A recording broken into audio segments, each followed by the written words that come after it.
and this is Kelly Davis, and we're from Berkeley Group. I'll remind you again, we're the firm that was hired to help Greenville update the comprehensive plan. So I'm just going to review some of you that were here the last time with a little bit of a review of what a comp plan is and the process that we're going through. So tonight, we're going to review that. We're going to look at the process once again. We're going to do a small group exercise based on the information that we gathered in the last meeting. We gathered some goals, and tonight we're going to try to come up with some strategies to meet those goals. And then do a update of the future land use map. And then once again, like we did last time, report out the responses that you come up with. So what is the comp plan? The comp plan is a community-guided vision for the physical development of a locality, showcases the locality's assets and areas for improvement, practical roadmap to achieve identified vision and goals, which is what we did last time, and of course, legally required by Virginia State Code. What's in the comp plan?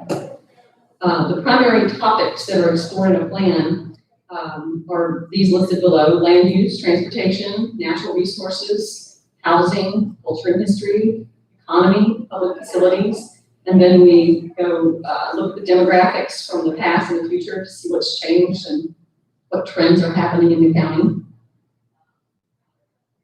And why do we update? Because things have changed, basically. Things change in the natural and the built environment. There are local priorities and visions that change. Strategies to achieve the identified new visions and goals have to be adjusted. And again, it's legally required by state code. So this process that we're going through, I just wanted to review that once again. We will be taking public input through these workshops. So you've gone through workshop number 1, and this is workshop number 2. We also have a public survey online that we encourage everyone online. If you're watching tonight, please go take the survey and tell your friends and neighbors to go take the survey. We want as many of those as possible to get a good input from the entire county and all populations. We will put together a land use and transportation analysis. We'll draft the plan elements that we talked about in the previous slide.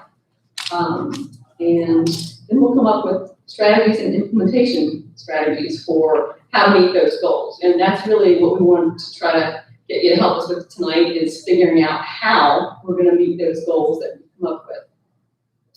We'll then do public review once again. When we get the plan drafted, we'll be able to review the final, and we'll refine that along with the board and the planning commission. And then we'll have a public hearing before the adoption. So how are you involved? Workshop number 1, I hope, and now workshop number 2. We had stakeholder meetings today where we talked with different individuals throughout the county that were focused on economic development, business, education, different priorities. We have the online survey, and then toward the end of the process, we will have an open house once we get the plan drafted. So you'll be able to review that and come back and have second comments on that. So what do we need to do with this revision? We have to look at what's changed. So where's the new development? Were the goals and objectives met from the last plan? Did the policy that you had in the last plan actually guide your development? And do we need new visions and goals and strategies? A sign of a successful comp plan is that you do need new goals. And we feel like the last Greensville plan, the goals that were in that plan have been met. There's some that are still ongoing, but there's a lot of them that have been met. They've done a really good job of meeting those goals, and we'll look at those in just a minute. Here they are, the previous goals from your plan. You had provide adequate government services, including public utilities, to meet the needs of the Greensville citizens. I think the county has done a lot of work in that arena.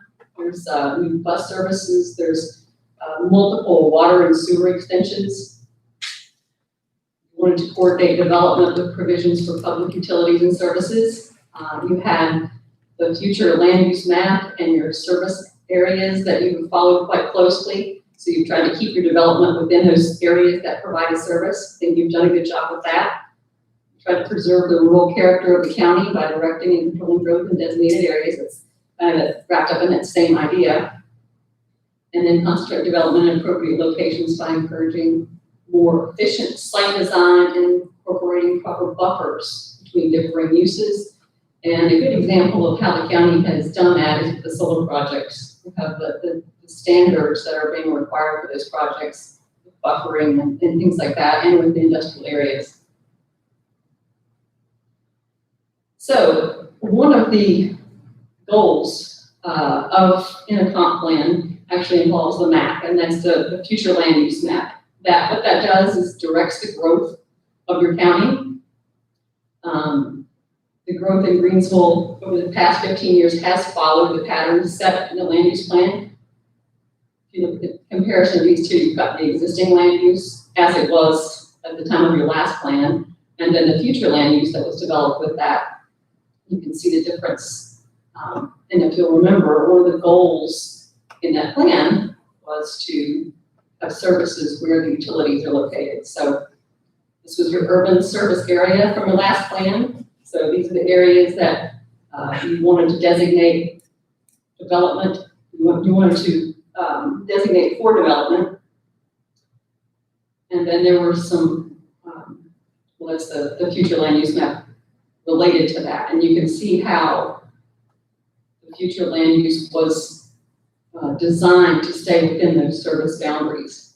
So if you look at like the yellow areas in the service map, you can also see that in the future land use map. And I think that Greensville did a pretty good job with that over the last 20 years.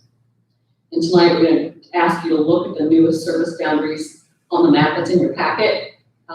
These were the boundaries as they were at the time of the last plan. And in your packet, there's a map of the new service boundaries. But like I had said, some of these are ongoing. So that map isn't even changing. There are new service extensions since I made that map. So, and if you have some questions about that, then you want to talk about a little bit about where those would be. I'll get to the new map, but I'd like you to try to point out where the new service boundaries are that are not on that map.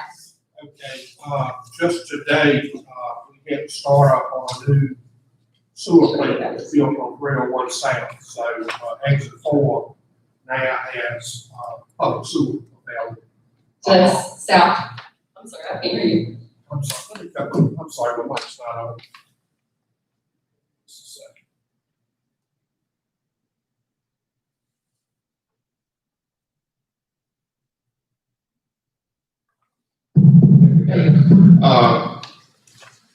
We have just completed the installation of sewer service at exit 4 and the construction of a new sewer plant.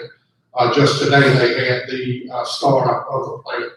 The engineers, the operators, and the county water sewer staff will last start the plant up. So that has been one thing that has prohibited development at exit 4. So now we have public sewer at exit 4.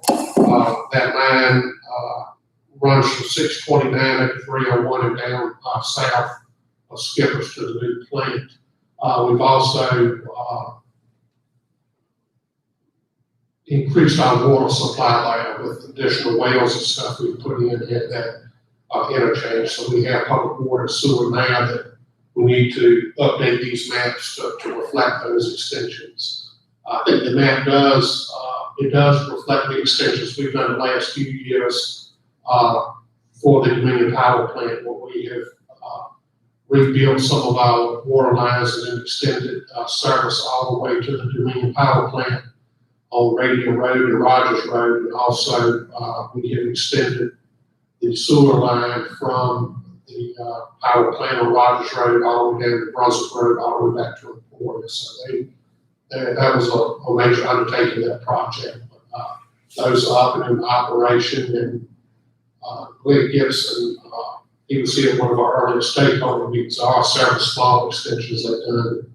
He's more familiar with it now, but we have, you know, if you go back to the screen before with the future areas over the next 20 years, you can see how we've extended our services, public services in those areas where we would expect to, and we actually did.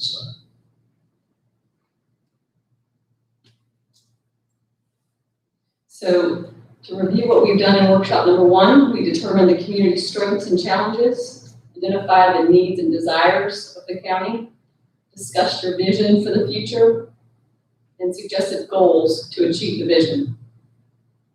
I'm just going to go over those goals that we went over everything, all the input that we got in workshop number 1, and these are the primary goals that stood out to us.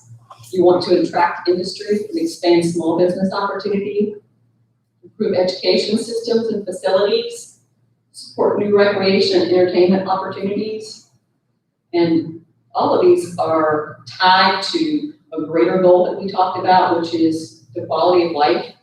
We kind of talked about how Greensville has provided a lot of new services, industrial park, and expanded in all those ways, but now one of the primary things that you wanted to do was to retain the youth that are here, educate them, and draw new people in. If there's businesses at the industrial park, you want people who work there, you want them to live here.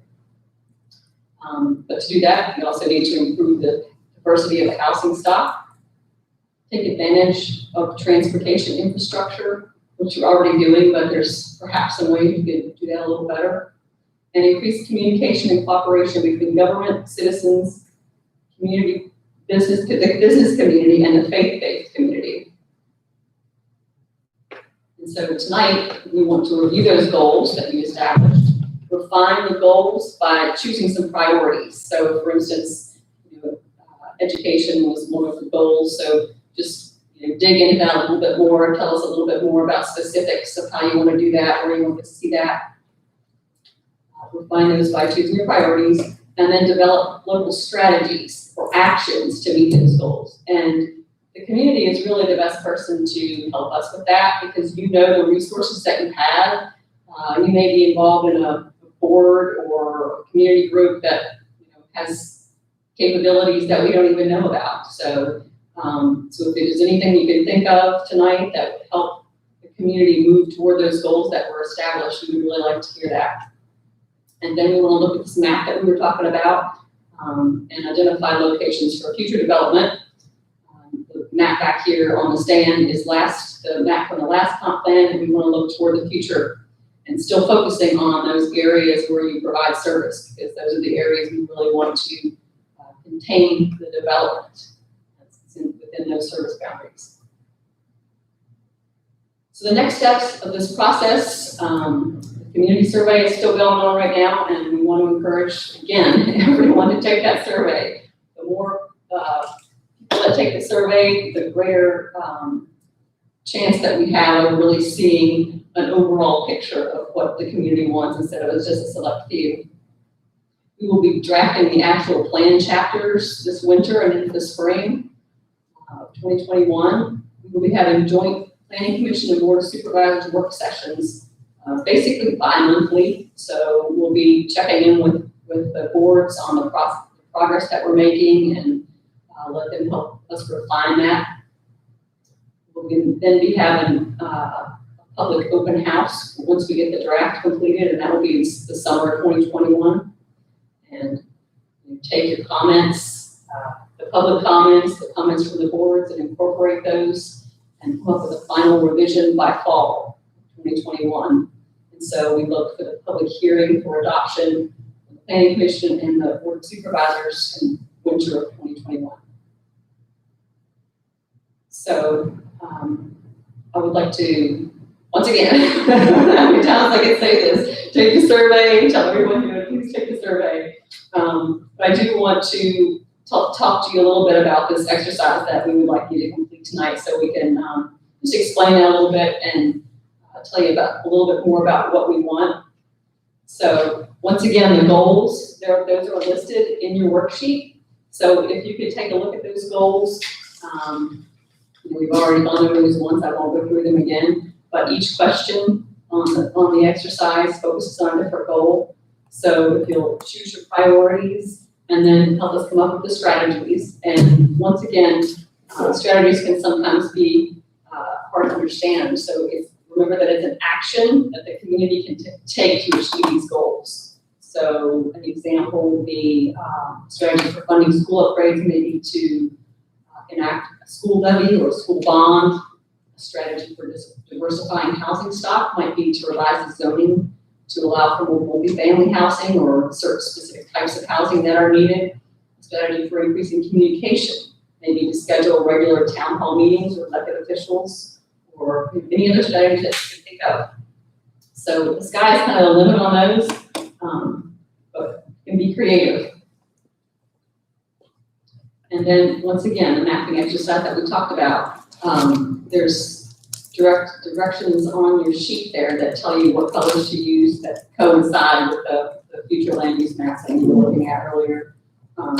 So if you take a look at that map and follow the directions to where do you want to see residential, where would you like to see commercial, and always keeping in mind those service boundaries. And then one other thing that we would like you to look at are the rural hubs, and there's the blue dots on this map, and they're actually designated in the zoning ordinance. And those hubs are identified communities that at some point were community centers, so they had a little bit different development patterns. They may have had community stores or mills or things that, that brought the community together, post offices, things like that. And so they may not have those things anymore, they may or may not, but they're still considered community hubs. And take a look at those to see if you think the hubs that are actually identified are appropriate, or if there's any more that you feel like might be primed for growth more or equal to these. And if you know of any communities, I listed most of them on this map. So circle those if you think any of those are appropriate for hubs. So I'm gonna leave this future land use map up here so you can take a look at it while you're doing your exercise. But so if you want to get started with exercise or the question number 1 on the exercise sheet, we're going to about 10 minutes per question, and we can do a stopwatch to kind of help keep moving.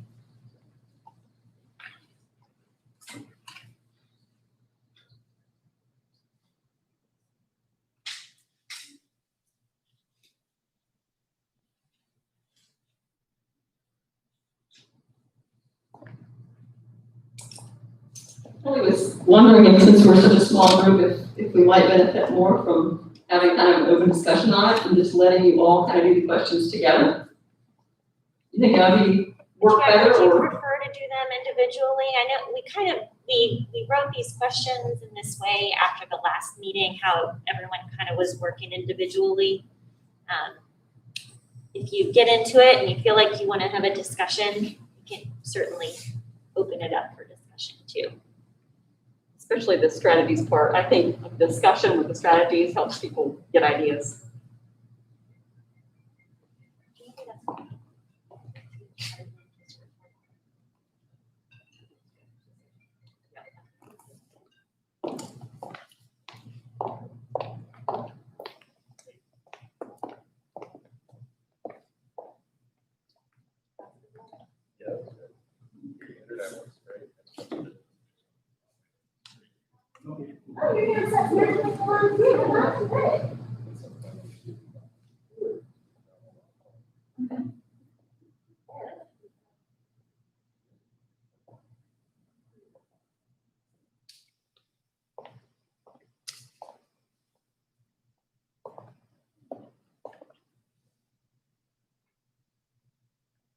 Can you guys see okay, or do you want us to turn the lights up a little bit?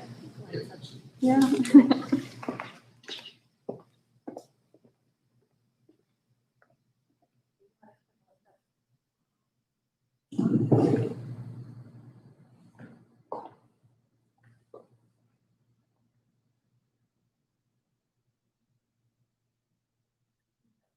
You got it.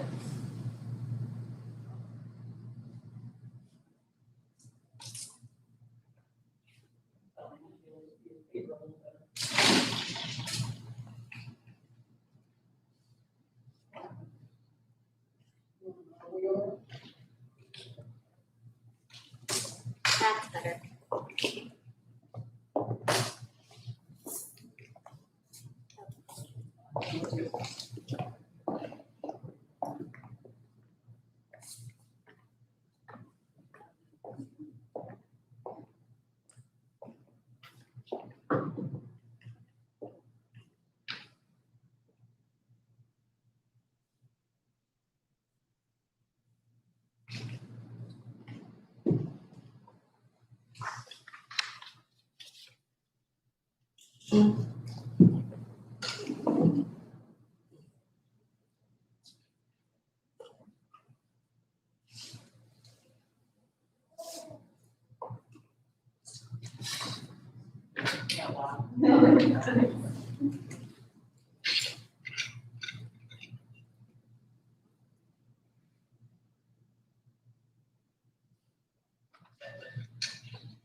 Y'all about through question 1?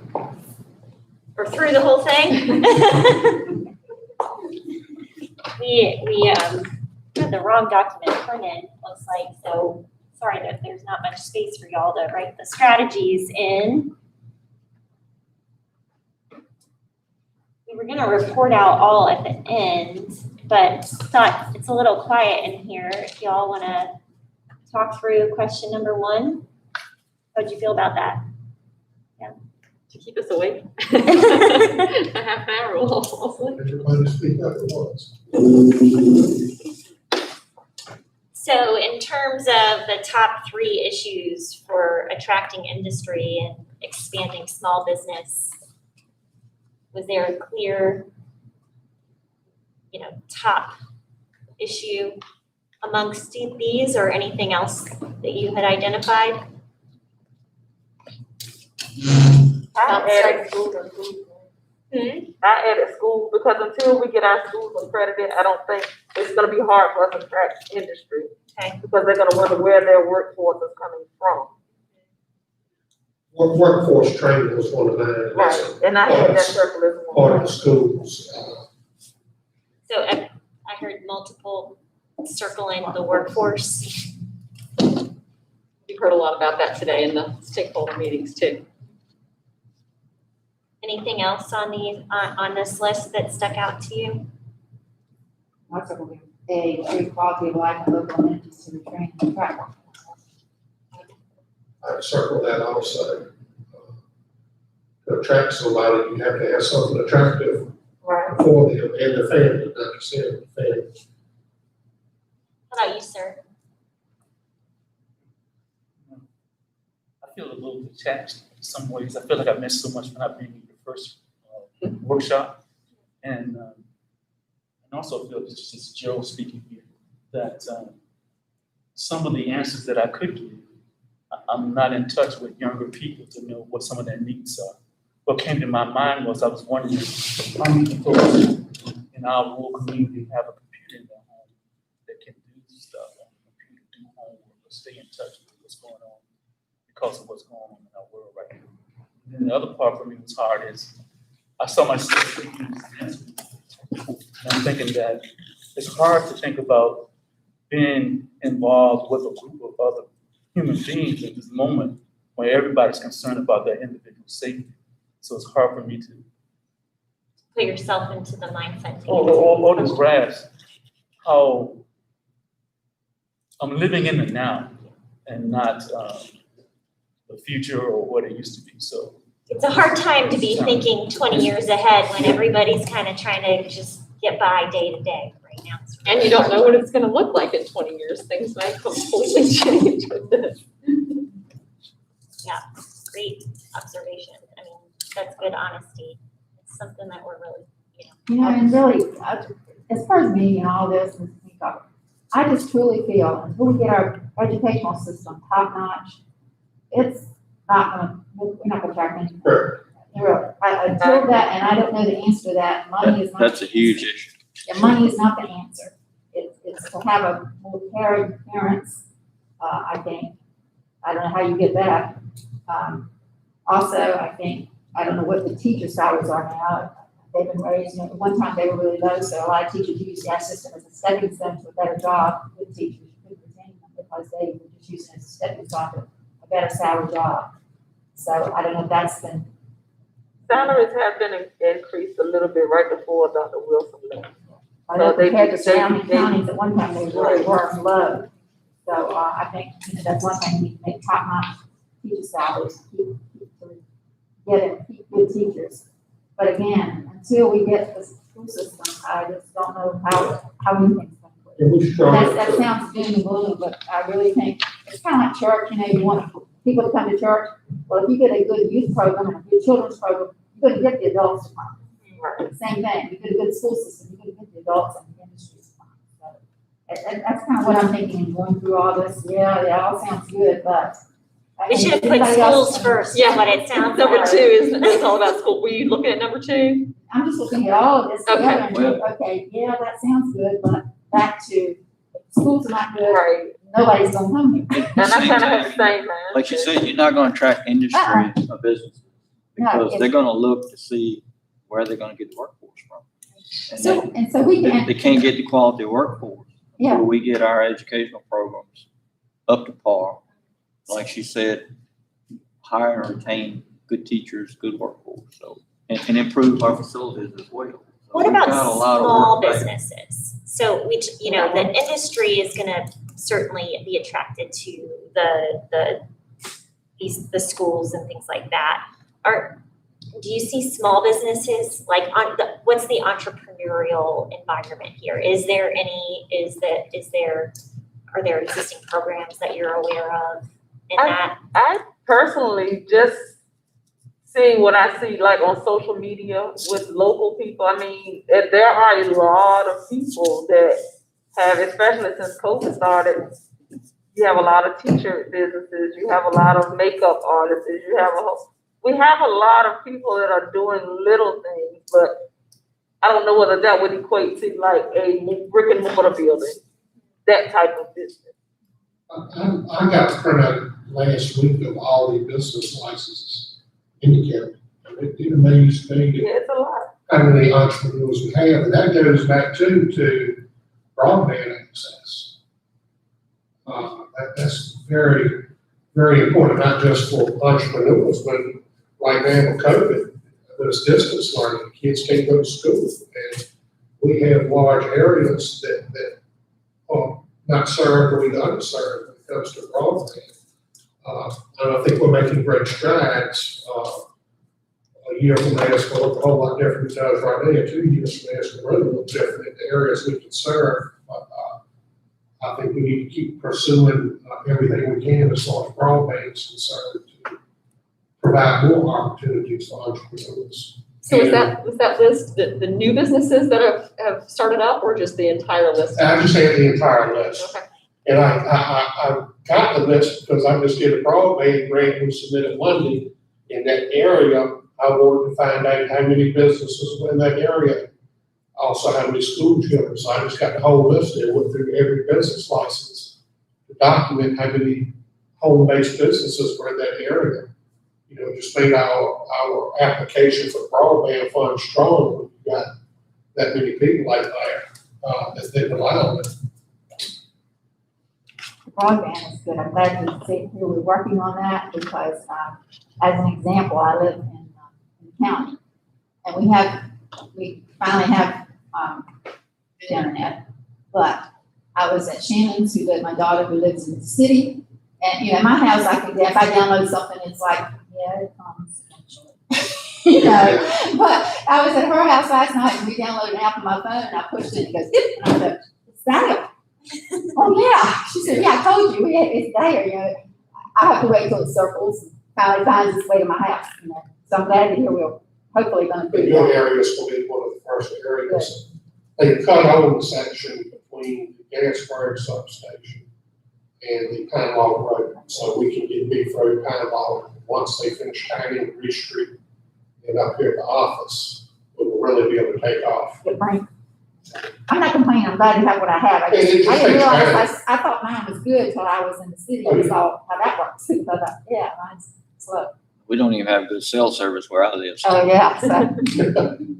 Do you think that there would be any support in the community for small business kind of grants if those programs were to be pursued or offered by the county? Or when we think about economic development, are our resources better directed at landing that large industrial employer at the mega site, or putting money towards schools to be able to improve those? I personally think, because just looking at, we offered small business grants to local small businesses through COVID funds, and we didn't have a lot that even applied for the funds. And we still have a lot of money left in that pool of money because not many people applied for the funds. So I'm thinking we would benefit more from a larger scale company coming. But the opportunity is still there for Yeah, yeah. Do you think If they you're didn't apply listening. because they didn't understand it, didn't have anybody to help them, or did they have somebody to help them if they wanted to do it? I mean, you know, for myself, Yeah, if I want today- to do a small business, I had no idea how to start probably. Yeah, today there was Well, some I mean, discussion the about, application for it was really, really simple. I mean, basically it was your name, your address, the type of business you had, what you wanted to spend the money on, and if you had to have a business license in the county, and I think when you got your license, I think the application was very basic. there was some How are discussion. those kinds of programs marketed? Are they is there a Facebook that they're being pushed out on, or?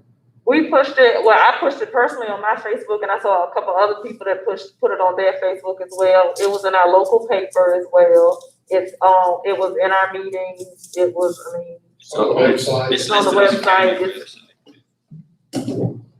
So Kelly, you missed the discussion today with economic development. She was talking about, before COVID, they were looking at a business startup, like an incubator. Okay. And there was some talk about, I don't think they had actually looked into this specifically, but like almost coaching for people who would volunteer, who have had a business or maybe retire, and they would help coach people, and then have the business incubator that helps support them with their startups.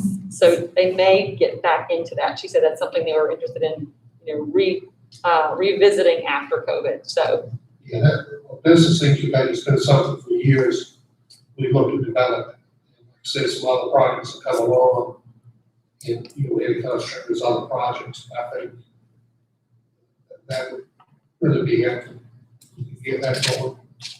So And then I guess I'm kind of new to all this too, understanding all. But if you get like the larger industries, Belinda suggested, wouldn't that again bring in more people, which would mean possibly down the road you might need more small business? services. Support. sure. Yeah. It's Yeah, like, you look at any locality with a meal, whether Grafton's or Franklin, Yes. Look at what happened to Franklin when they closed the paper mill, all the support businesses went away, small engine shops, stuff like that, so yes. You're right, get the bigger industries, get the people here, then you've got more startups, smaller supporting businesses. exactly. Then they might need some help. Are there any other strategies that you have either written down or had thought of when it comes to economic development or? That's sort of the one more, but, what really was a strategy, but, more business-friendly regulatory climate, that's something we can't do at the local level, that would have to be federal and state. I'm all for protecting the environment, but I've been here 27 years, and the hardest thing used to be to get money. We can get money now, skip through the environmental red tape to get something done. That is our biggest obstacle there. You think it's more state or federal? What? Is it more state or federal? But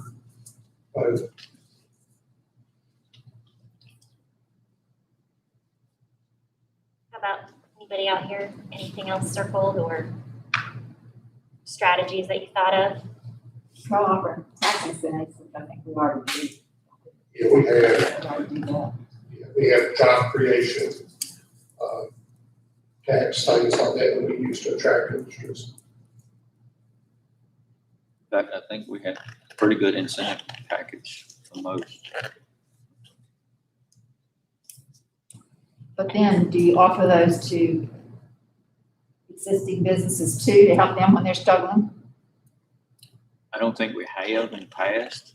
Not just I mean, businesses it's that are good- coming into the good county, but maybe. Topic of discussion. I know we've done it for small businesses as well as big ones, larger companies. But I think we kind of look at each one individually. Yeah. Through IDA and everything. They usually put the package together for us. A lot of the incentives that we can offer are based on the investment that the company wants to do. Yeah, it's that but for idea. But for this incentive, you would Yes. either lose the jobs or you would not get the investment in the community. Most of it, like Lynn said, is based on machinery and tool tax or building permits, things of that nature that we can give incentives on. And then if you think about where growth would be directed in your community, and you do have that future land use map and the service area maps that Melissa had put together, are there any areas that you think are best suited either for industry or small businesses? I think what is neat about this map is this map was done years ago. And so they want to expand on this map since we've expanded some of our service areas. But a lot of these areas, if you look at the red down there, south of town, exit 4, we've got the infrastructure in place now. So we're already working, the board knows about one business, I just talked to another one, a restaurant last week that wants to locate that back, so. How about exit 8? I'd like to see that develop more than. Yeah, I put 4, 8, and 13. Yeah, 4, 8. Right. Because we even right up the road here, we look at that strip of old industrial built with a, used to be trucking company. Used to be. Yeah. I said now. Well, you got a lot of properties that weren't running in my lifetime, businesses that are no longer there. And it's on a major thoroughfare, we got public water and sewer available, it's just finding somebody to develop it. And that would be a good area to try to redevelop, I think. Yes, or redevelop, yes, redevelop. Is that the area just down the road? It's right here? here, Exit Yeah. 13. right here, Lincoln Line, Oh, exit 13? Exit yes. 13. Somebody said something about exit 8 too. Is that what? 8, 4, 8, and 13. Eight Four- is- 4 is Skippers. Okay. 4 Skippers, 8 is, Or Simmons. right before you get to the port, south of the port, Park Oil and some of the motels. Oh, okay, yeah. 11 is where. The only thing about exit 8 is you only have an exit off 95, interchange that goes to the east toward 301. So you don't have a spur, whatever you want to call it, that goes to the west where that could be developed. What is over there? What's over there? I can't think what's over there. I can't hear you. What is over there? Yeah, oh, agricultural land. I guess. It's just agricultural land to the west, yeah. Ashton Road. Yeah, Ashton Road, yes. With exit forward, exit forward showing us. Right through your house. That's what you're talking about. Yeah. Exit forward is showing most growth over the last 4 years, and it's still potential for growing now. Where's that? We don't have a laser. We've got another business Laser coming pointer. in now and I don't have. potentially a second one, so I heard that something was going on the where the old, south, where the old west side, the west motel, side. where the old motel was, they're tearing that down. If again, developing or doing redevelopment, you run into these environmental rates. But like he said earlier, that we've just put this new sewer service and everything, so we are improving that area to hopefully Is that attract. the west side too? And I will tell you, I don't know if you know, but we're working with a company now that's in the permitting process at exit 4, tearing down the motel with the old service station. And, I'm sorry. That's why I moved over here so I can hear about it. That's great. But, That's really nice. but there are a lot of environmental red tape you have to go through. Like you found somebody willing to tackle it. Well, people just sit up there and make those rules, not really have a job, right? Well, yes and no. I mean, you need to protect the environment. But they permitting processes can take, well, it's just like the reservoir. We went with a reservoir that's land, it's efficient, it's not allowed. If we went with a reservoir like the Rosa watershed, we'd been 10 years with the permit for it. You know, that would have been a great recreational opportunity if you could have had a watershed like you do in Lawrenceville, fishing, trails, whatever. But we needed the water supply now for our industry demands that we have. We couldn't wait 10 years to go through the permitting process just because of the health department regulations and the different types of treatment you have to do for the different types of reservoirs. Can you add to this one? Make it like what you want. No, this is a line.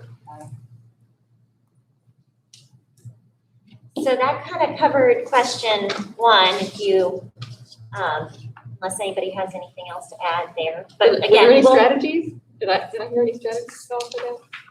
I think, well, I guess I think of strategies as things like the school, working on schools, the broadband technology, things like that. The grant that you were in the incubator, maybe? Write that down.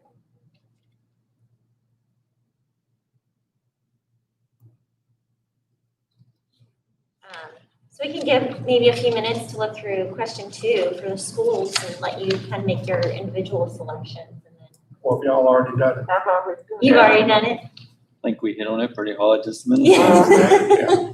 Does anybody know what the salaries are compared to the surrounding counties for the teachers? I think we can easily find it. They had done a cost comparison a few years back, and it was pretty much on the line. Is it? Okay. That was I think with- Sussex with Brunswick. Dr. Dr. Worrell was here. We did. Yeah. I served on a school board for 22 years. Oh, okay. We had done studies of Sussex, Brunswick, and Southampton surrounding counties. Not to say they were still where they needed to be to attract and retain good teachers, but they were compatible. Something I think that could be beneficial, this is just me talking, is when you do a study like that, don't just look at the area around us, because we're all in the same thing, us, Sussex and Brunswick. Go to an area in a different region of the state that has the same population that we do. Not a great big metropolitan area, but there are plenty of counties, even not just in Virginia, but below us in North Carolina, that are similar in size and make up to what we have and compare to those two. And that's the biggest problem, and it's like Ms. Ferguson touched on earlier. You know, at one point, there was a program where I think there was the Backer Fund, they were helping fund college education to a certain degree, but you had to come back to the locality and teach for 2 years. Well, they were using it as a stepping stone. They were building a resume, and they came back, and we felt like we were training them and helping them, getting them to where they needed to be. Once they were good teachers, they moved on because we can't compete with Chesterfield, Prince George, Richmond, and further north. I mean, we couldn't compete with those. The only thing you can do to fix that is increase their pay to retain them. Yeah.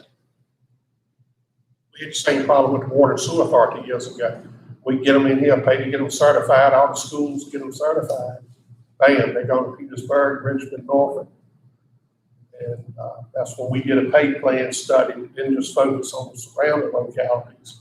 And we did a bigger, broader area. But at the same time, that is in conjunction with all of this because if we don't have the recreation, the entertainment, we don't have the things here to keep the younger generation, like The she infrastructure, we said. don't have the infrastructure. Right. We don't have the activities that they can have in the larger. And they're having kids, and they know what the school system's like. Exactly. I mean, really, the only recreation we have are the team sports. Yeah. Everybody That's does it. like sport. So if you take your family out to the movies, you got to go to Petersburg, Richmond. And the Arts Council is limited. I mean, they only have X number of shows a year, which is good entertainment, but Provide y'all more information on that. That's all. I think that could be expanded. I think Yes. it is. I mean, To me- conference, they do Yeah, it they really. do a great job of what they do, but I think it could be expanded upon. To me, that's geared toward the older people too, but it could, be expanded called again? upon. Her remarks. Well, again, but it goes back to if they had, could Yeah. afford more younger group, the more Yeah. popular groups, then they probably get more younger. That's right. They have to get the has-beens.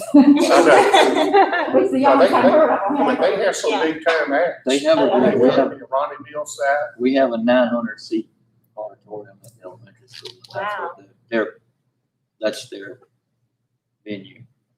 And so For that, what, 25 years probably? And that's great. What they How do many is years has that been going it was on? built in 95. But Has-been. they did it at the old elementary school. Correct. Yeah. But that's the thing, when they first started it, they were doing just the 4 shows at the old elementary school because it wasn't climate controlled. This one's climate controlled, so I mean, I know it's expensive, but I think we could do more shows. Do they draw in do, more entertainment. they do classes, things like that, like acting classes for kids or, That would be great too. you know, It's- those kinds of things? Is there a lack of players for anything, like for? It's that are on the some play? different dance studios and cultural arts studios, but That's private. yeah. Competition with parent arts council Yeah, does that's not what- have. No. When you looked through these different education, essentially strategies, were there any that stuck out to you in particular? I mean, B, D, and F to me.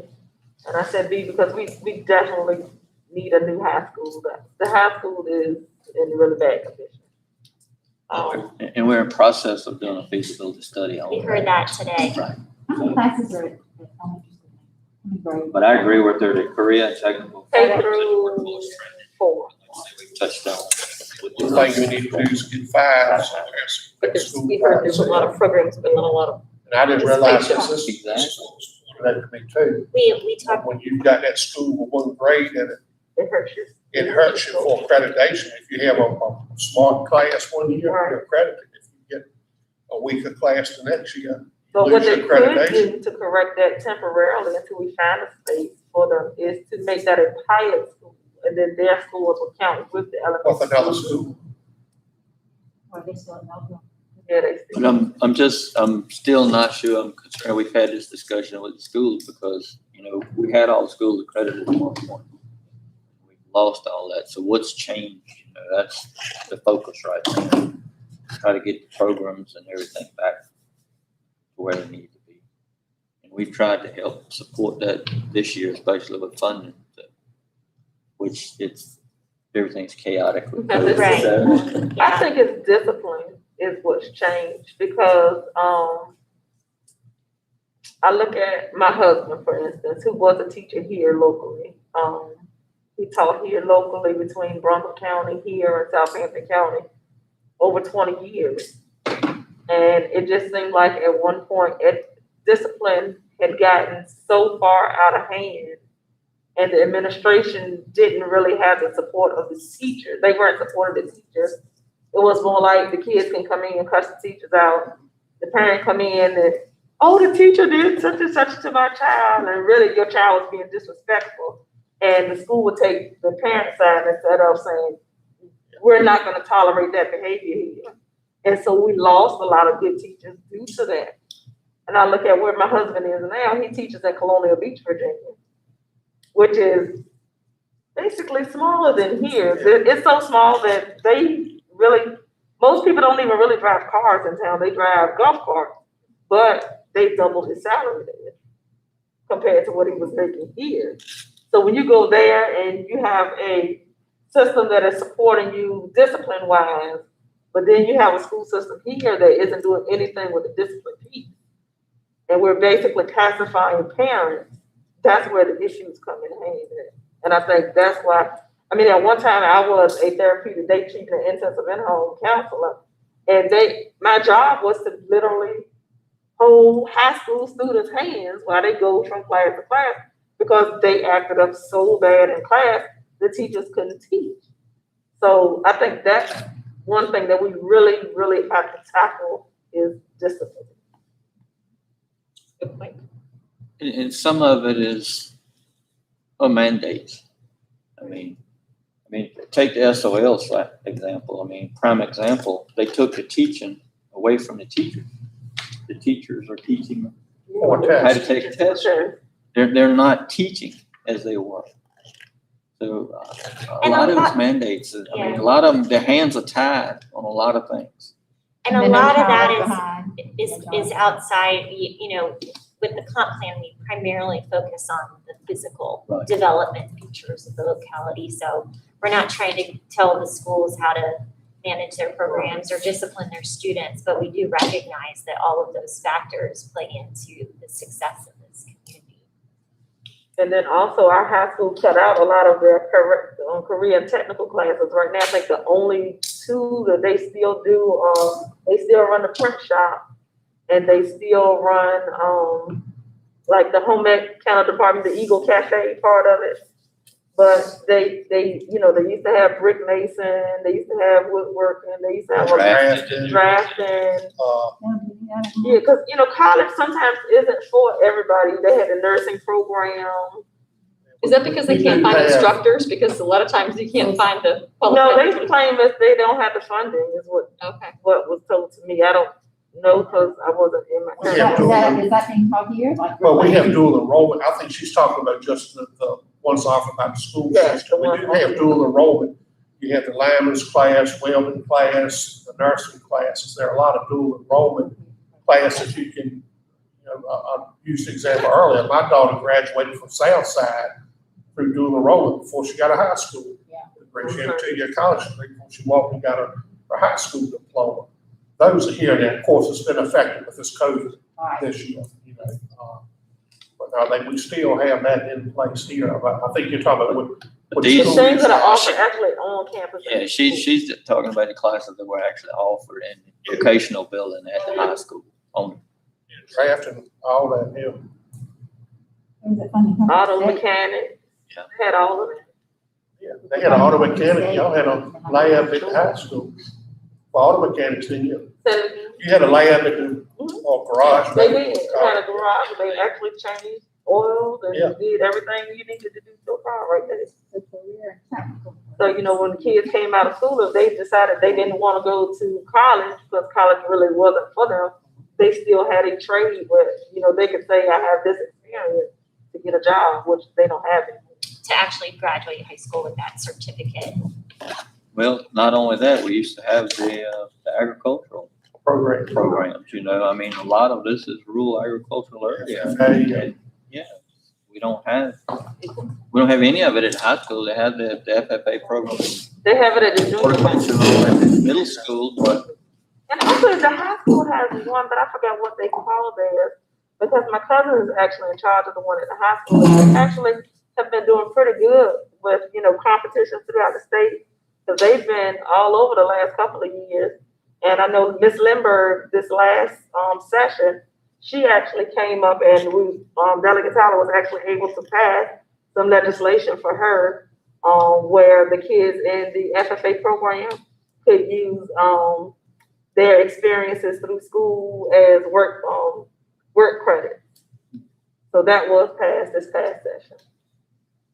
We talked with the community college earlier today and had a really good conversation about some of the resources that they have and the initiatives that they were working on with the schools prior to COVID. And it was encouraging, but their big kind of takeaway from that was a lot of those programs are tied to an employer. And if the employers aren't hired, there's less demand for that workforce training from the students themselves. and they're just like everywhere else. The community colleges struggled financially.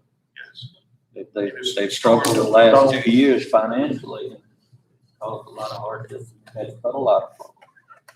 It's hard when you can't get enough students to put on the class. You know, they can't warrant paying a teacher to come teach Right. 3 kids welding or something. That hurts. They were very complimentary toward the county's support of the community college. So you were saying that the high school, wasn't there an elementary school that we were talking about the last meeting that everyone was saying really needs to be replaced? Bellfield, fifth Yeah. grade. Bellfield. Middle. That grade that we had at one. Somehow that needs to be incorporated. at the new facility out here, because it's kind of out of sight, out of mind where it's And located. in my opinion, like each other, but in my opinion, any new schools need to be concentrated near the elementary school that would really help with their busing. Well, not only that, your elementary, middle school, everything is right there across, Yeah, across from it each was other. Everything would be in the all same about general vicinity. I feel The that way. room there to build another school? Is there room? We have land? Yes. Yeah, We have the property. Okay, so that kind of answered number C. Is there consensus at least amongst this group? That's the right location?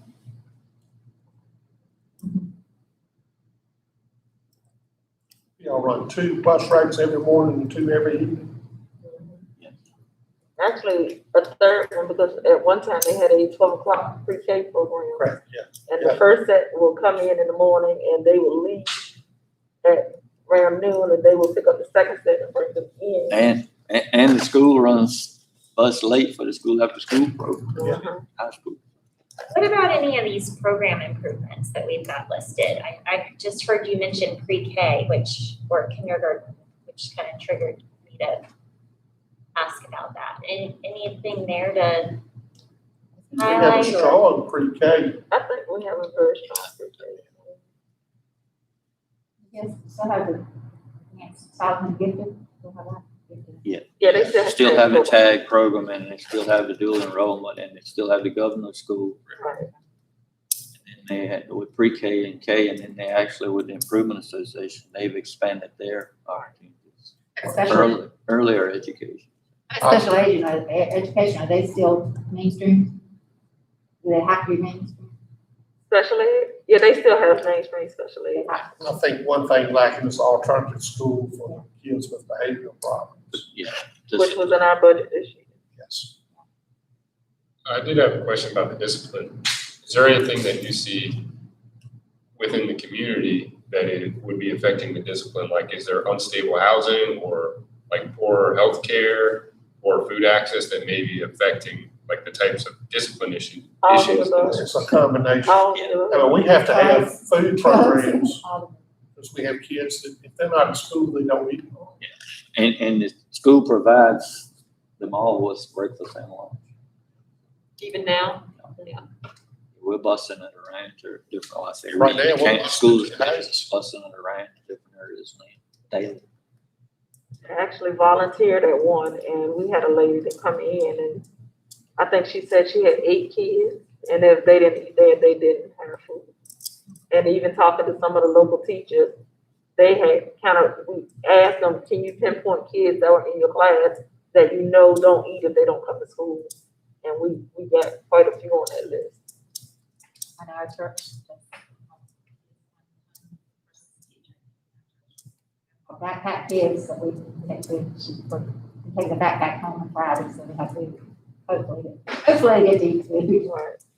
Then I think implementing some type of parenting classes too would help, because we actually have the highest teenage pregnancy rate in the state.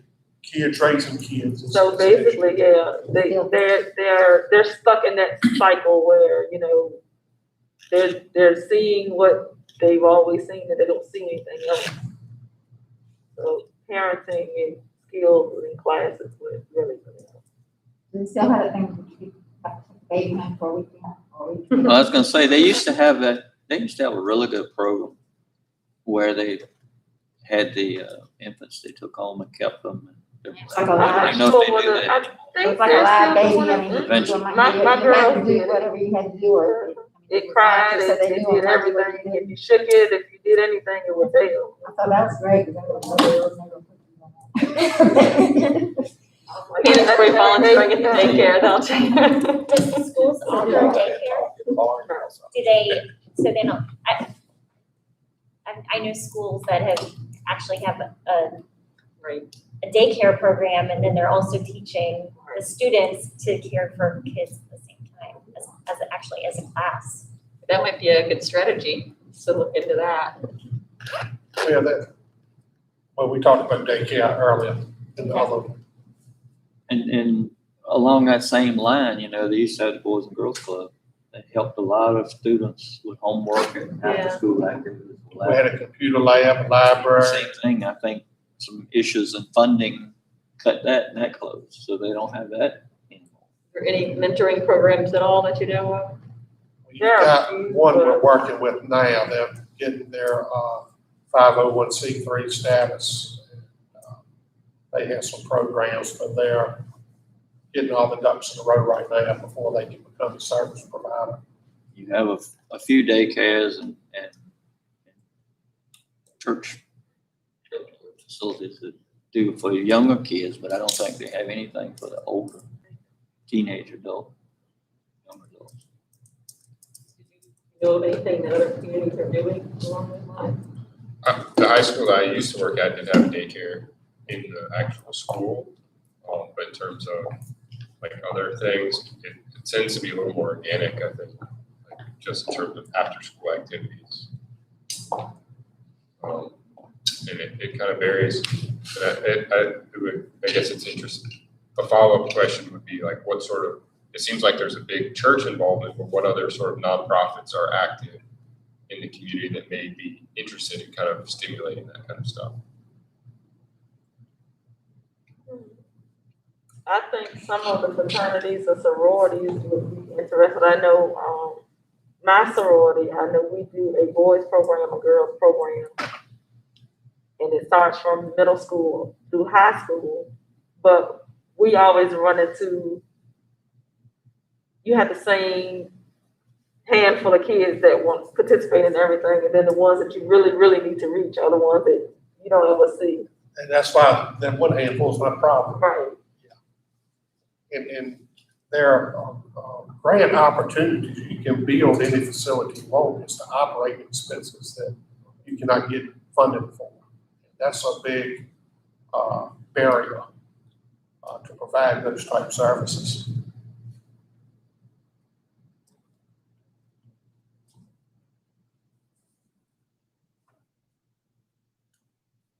Including daycare, right? Yes, and after school, daycare, anything like that.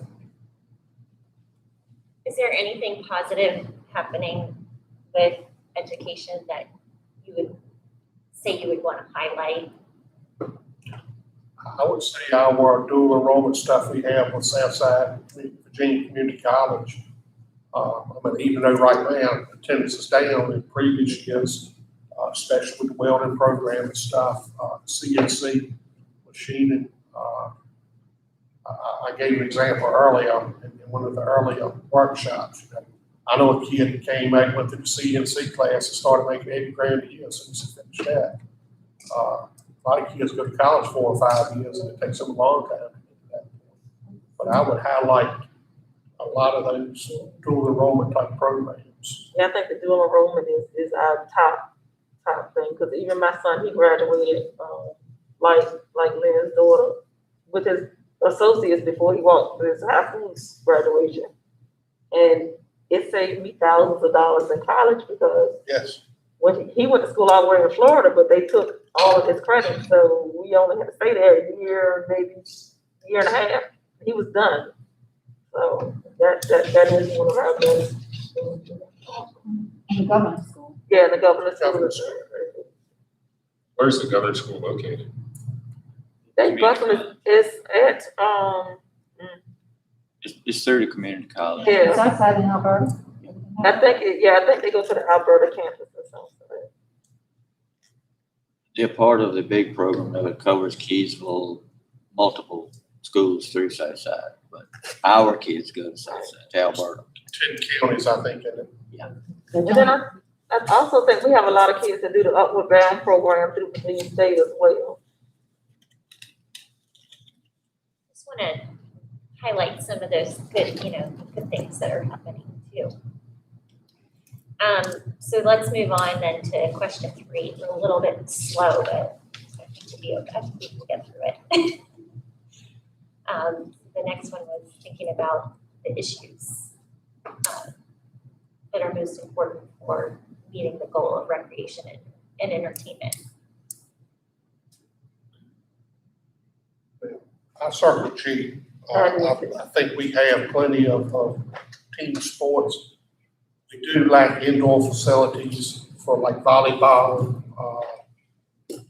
basketball and sports like that, because, you know, we do have a rec league here that has those programs, but they have to use the high school gym, junior high gym, or the YMCA, and it's hard to get a spot to practice and play, you know, because your schools are utilizing it too. So there's a lack of indoor facilities and a lack of privately owned. I think we got team sports covered as far as football, baseball, basketball, and stuff like that. And actually, I think a way that we can really, really capitalize on some things is if we had that indoor facility, because if you look at the surrounding counties, every school has an indoor track team, but nobody has an indoor track. When I say nobody, Nobody. so that's something that I think if we were to, you know, to move toward, that would be something good that we could benefit from, because of course, they can come here and use our track.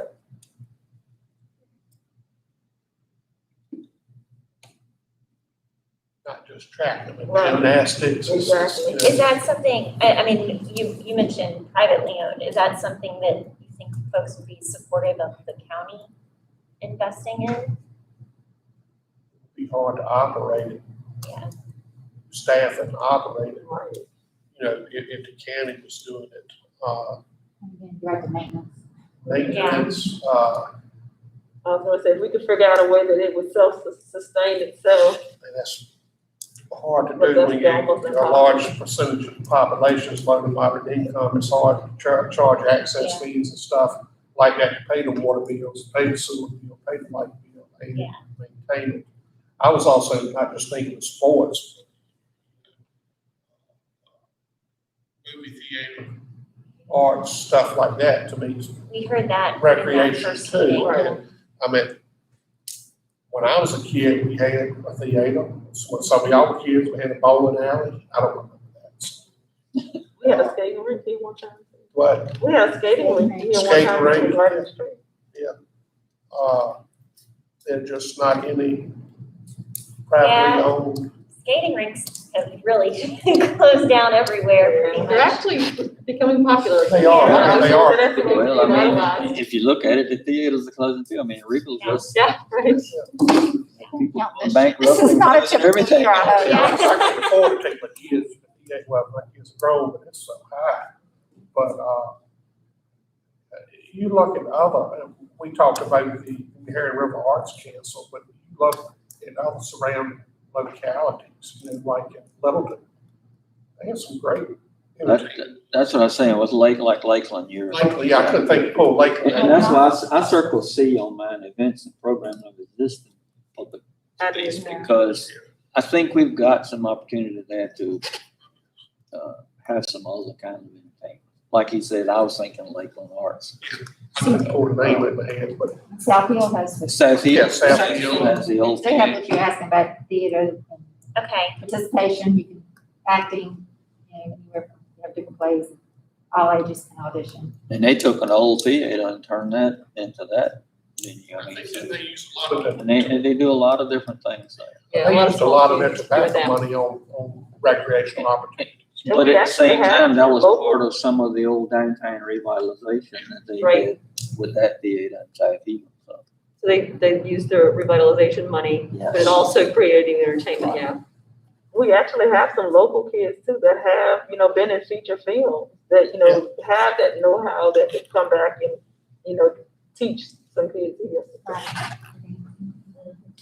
what about outdoor, existing public space outdoor? We heard today that the city does movies in, I think, Veterans Park, you said? They've just started recently with annual fields and stuff.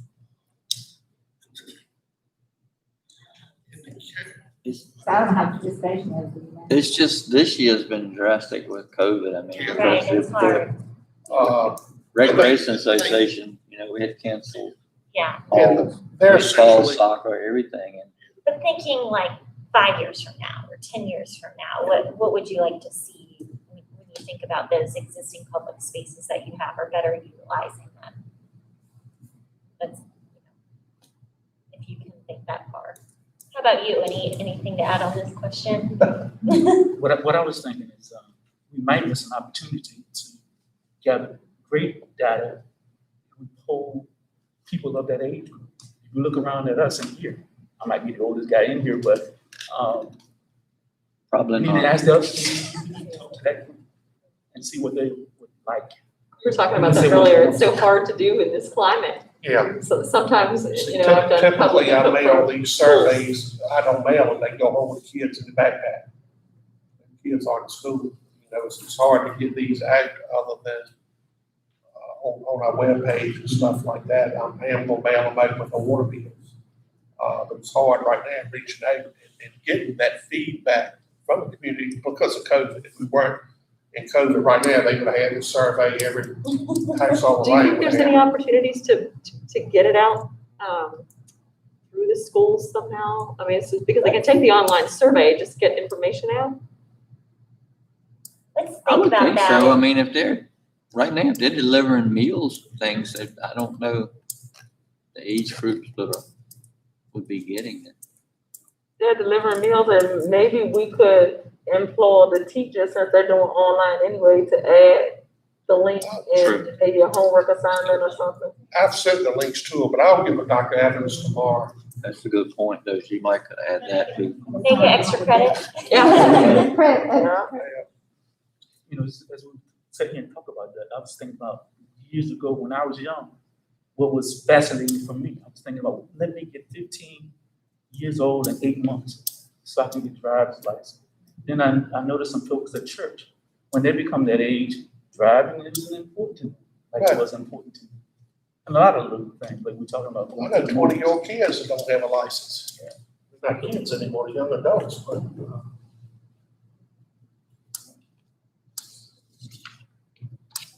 Well, that's another whole deal. It's like, I don't think the younger generation is as community minded as No.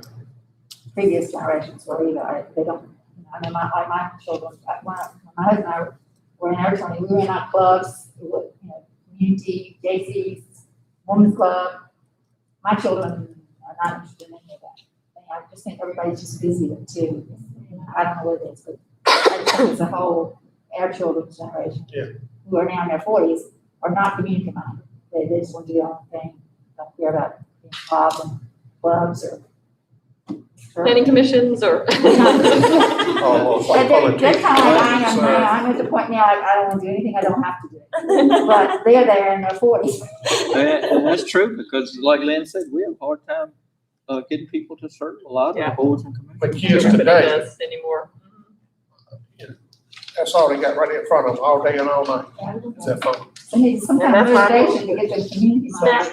Social- We'll I kinda- imagine we'll I kinda get posted there. on my Facebook page, and it's been shared a few times, and a lot of people have come on here and said, done, so you should have some new Good. surveys tonight. But one question they asked, and I remember filling it out, but you don't necessarily have to you can live in the city and fill it out too, right? I mean, but the improvements that we're talking about are in the county. But you Right. all are so this is an interconnected community. I mean, the city benefits from what's happening in the county, and the county benefits from what's happening in the city. I know we're going over, but getting back to the public recreation. The city has Veterans Memorial Park, that's centrally located cities in the middle of Emporia. It's not many public areas. We do have a few boat landings on the Nottaway. We have one on the Heritage City, but it's not a lot of areas to provide recreational opportunities in the county. There is the trail right of way, might be able to, Correct. it's not developed yet. Right. And is that something that, walking trails? I mean, that can be some communities are really pursuing bike and walking trails as a big economic development driver. We got a walking trail in the woods over here that I got money from Hamlet Code, Albemarle Basin. We got bridges in there, pedestrian bridges, outlooks overlooking the wetlands, educational material. I don't think I've ever seen anybody walking. What do you know is there? Where is it? It's been there for 10 years or more. We get photos of that. Big sign right there and Here. everything, I yeah. have a picture of the entrance. Is that the one that goes into Washington Park? No, No, no, I'm talking about right here, it's right here off the right office here. complex. right here, this Oh. complex. Mosquitoes, it's not a walking track, you have to run. Well, you know, the school built the facility, the middle school built the facility out behind They that. used the same grant funds I did. They did the same time. thing. They actually put a pavilion out in the woods to do some outdoor classrooms. They used Part of the the FFA program did that. And the community, a lot of the community supported it, and helped with it, and did the work, and I don't know. We used, Eagle Scouts, they needed some Eagle Scout projects, so one of them did one of the pedestrian bridges that crosses the creek, the other one did the outlook where you're overlooking the wetlands, and we have literature and stuff, we have tags on trees and stuff, show the different type species of trees, and, you know, What could we do to market that more though? we did it, when we built it years ago, yeah, Rush Livesey, that was one of his Eagle projects, was to help on that. He helped put a nice bronze plaque on the bridge and built. In most communities, these outdoor activities like this are just booming right now. Oh, yes. The public parks and hiking trails are just overwhelmed because people can actually do that. When the city, typically, we have the Peanut Festival every year, you have the amphitheater and stuff, now they didn't do much this year because of COVID, Right. but that's been going on 30 years or more. They have bands at night, fireworks shows, they do stuff on the 4th of July, but that's all in that Veterans Memorial Park, which is essentially located. You know, some of the ways that you can market that is for not a lot of money, but would be the paid or promoted posts on Facebook or Instagram for people that are on their phones and then they'll see it. I know that some communities that I've gone to, it's basically geolocating you and sending you items that you might be interested in. So that can be, you know, that's kind of can be a low budget way to promote some of Greensville's assets that you have. I think that's one issue we have is getting information out to people. I mean, we've had that this summer with like the PPE giveaways and everything for COVID. We've done the call, you know, the emergency call and numbers and everything, and put it on the website and Code 3, the website. advertise it as much as possible, but we still don't get a lot of turnout. So let's talk Not about, sure everybody's getting the information. Just like tonight. right, Put it out news times. Don't have much participation. let's talk about housing stock. Y'all have a chance to get to this question. Think about different types of housing needs, whether it's new housing or rental housing, I home think, ownership. we need to concentrate on home ownership. I think we have too large a percentage of rental housing, especially in the city. When you do have a client looking, it's not, and she's a real estate lady, so she could really elaborate on what I'm saying, but there's not a lot to offer potential business that want to live here. Well, Most of I them- think you did a really good job with the rehab and replacing the homes with the Washington Park. Yes. Yeah. Yeah, I think that was a huge win. the county has been real progressive with the DHCD community development block grants. You know, we did the neighborhood over here, I call it Three Creek neighborhood, Moonlight, Crescent, Regal.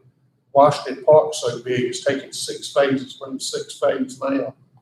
And what we did was we went in, we created Southern Virginia Development Corporation and administers the grant. We went in and bought up the majority of the rental property and then made home ownership opportunities. Everybody knows a homeowner takes more pride in the property. That neighborhood, it was just shack after shack after shack, rental property where the owners weren't putting the money back in it. And it's turned out to be a good project. We also, But I mean, all of everything else, the services were extended, you know, water, sewer. Oh, yeah. all- we actually did sidewalks. We had nothing but dead end roads. We've done road improvements to connect all the roads so school buses can make, all the kids had to walk to the main street, you know, school bus, because there's nowhere for a school bus to turn around. Put storm water. So let's think about the future though. And so in the next 5, 10, 20 years of these, or whether it's another area that needs to be a focus in terms of similar type of project or new types of housing. I had an assisted living that's not a nursing home. Okay, So so, we had Bloom Center started as assisted living, but now it's based on. okay, So like the apartments, like the partially assisted apartments and those kinds of things? Yeah, well, I know like in Franklin, the villages, it's nice, you can start it with an apartment, a house, I think. Something that you could start out where you still like, say, if you just want to not have maintenance, you want to move, don't have maintenance, the house has some maintenance. Start it there and gradually progress as your health changes. yeah, that Right. progressive Yeah. approach So toward. different, you know, but you still have that little area that's, healthy people, I guess, they just don't want maintenance activities. I think that's what the city started with, the one over Trinity Woods. Trinity Woods. I think they started, It's Trinity Woods, and then there's another one that's Think something it's- common, But that's that's right on the kinda like backside of individual BB&T. ownership, Yeah, That's- that's, that whole Like, the- you know, I know, I understand what you're saying. I mean, they have a lot of them north the of railroad Yeah. street They're like, there. where they I have, live there, I can go. where they have I programs. think, I mean, They have, and then apartments that have their little call buttons. and- different things. So basically assisted living. So is probably not- you can support more. Right, I don't think we have any in the county that are located for that. We have some private Yeah, I'm sure it's. assisted living facilities, but nothing big scale that companies come in and done like that in the city. It's kind of like living in a hotel, you just don't want to, you don't want to take care of yourself, but you're able to, you just don't want to. Yeah. You eat there, you You don't have to worry don't about have to cutting pay grass, grass. it's kind of like, yeah, something like that. Assisted living is not a nursing home. I don't think there's a need for multifamily like townhouses and stuff here, but something like they mentioned, assisted living and, a little bit not out of the price range, but something probably $150,000 to $200,000 single family dwellings, I think. There's not, abundance of them here. Are there any neighborhoods that you kind of have in mind for another rehab like Washington Park? Yes, it's two. One of them, the neighborhood does not want to participate. They need water and sewer. We visited them 4 times since I've been with the county. They do not want to participate because they don't want a water bill. Another one would be Jones Mill Road, where you have small lots relying on well and septics, and you have failing septic systems and failing wells due to the septic systems. We've looked at that, but the one thing is the cost of getting public sewer to it, because it requires 2 pump stations, and you can't get but $1.2 million in grant funds for a project like that from DHCD, and then we have to match 20%, and with the sewer line extension, which will require pump stations, we just can't economically do it. So do you- I might digress a little bit, but as I look at G here, address property maintenance, and we talked about entrepreneurship earlier a little bit, I would like to see, some care given to older people who at one time could do all the things themselves, but now they got to hire somebody else to come in and perform maintenance, plumbing or whatever. If you had an entrepreneur that could get a lot of clients and his salary for doing different jobs wouldn't be so high and it'd be affordable for someone on fixed income, I think it would be a great thing. And it just would have to be housed. There could be some other opportunities out there, but So like maybe offer a subsidy yeah. or something like that so they can pay for services? Take care. Interesting idea, I haven't heard that one before. There's, I know of a program like that over in West Virginia, and they help weatherproof older people's homes if they're having, minor leaking or whatever they do. We have programs like that. People come to us all the time. They have, CRADA has a weatherization program, and there's some other agencies that we actually sit down and assist the people.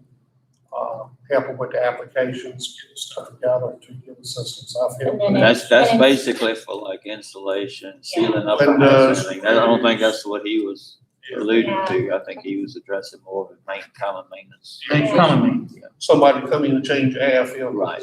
Cut the limbs over, hanging over. I know Cradle does windows, Fix the replacements, broken air reception. conditioning. take care of the gutters in the house. Yeah. Insulation. Plumbing. Handyman, Yeah, yeah. handyman. I have one, I need one. I've got a split too. Anything else on this list that anybody would like to identify in terms of top issues for meeting housing demand? I put affordable single-family rental housing because a lot of people have rent that is like $1,500 to $1,600 a month. And we're not paying $1,500 to $1,600 a month salaries in this area. So they are struggling, and I think that's where we're also feeding into it's either pay my rent or, People can buy a house cheaper than they can rent. yeah, most definitely. So the expansion of programs for homeownership is definitely, I think, I said it, that's the first statement I said, we need to shift the balance Yeah. or how to say it, but we need more homeowners than we do renters. But sometimes those federal homeownership programs, if you're gonna help support them, actually, sometimes those requirements in terms of credit checks or Correct. other things like that can be a barrier And that's, for folks that have yes, struggled to pay rent already, you know, so. that's one reason Southern Virginia, DHCD programs, we're the only one like the state. We won the housing award, top housing award in the state.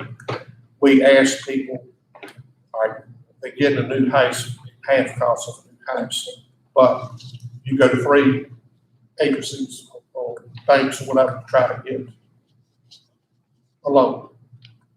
Bring us 3 rejection letters, and we loan. And that's one thing our program does to help those people that can't.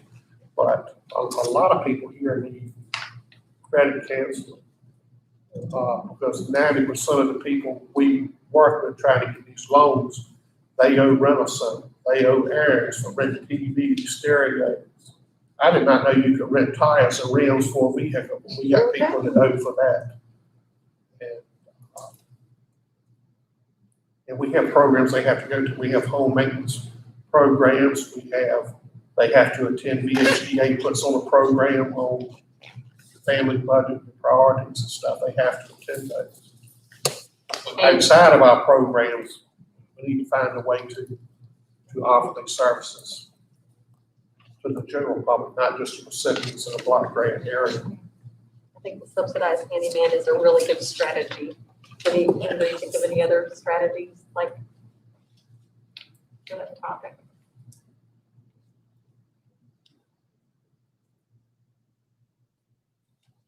Thinking about this too, it's probably wasn't too to it as much as I should have been.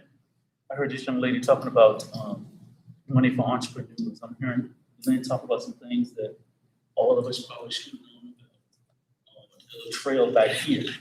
Maybe we need to do something in the news. I know you did it in the newspaper before, but maybe we need to do something else to bring it out there so folks can see, because we're missing out on an opportunity. We're missing out on money that we don't know that we have access to.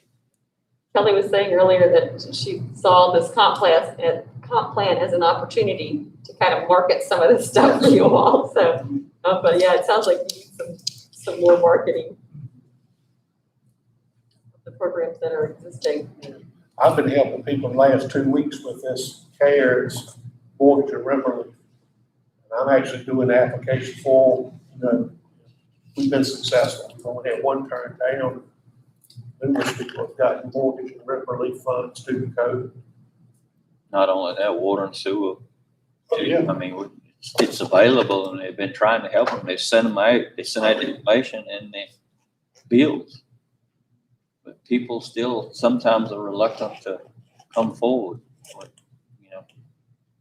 I think right now, the climate is, people struggle with mistrust of government. I think that's something. Well, a lot of people don't trust the government. That's one thing I run into with these housing programs. Y'all are going, taking something. That's not Right. the object. But there is a distrust. Not just, but I did run in the paper, especially in the COVID climate, that basically do it as a bike trail. You know, COVID keeps you in, but here's a place you can get out and walk and run.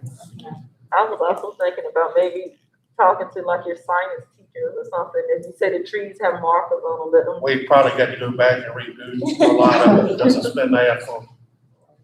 That would be something good, they can actually say, you know, this is your assignment for this week, you know, go find this marker, tell me what you see in that area, and that would get the kids out and active. Once they're out once, they often want to go back. Right. And one thing we're looking at, the board can tell you too, I mean, it's not big, we're trying to put a playground right here. Not courtyard.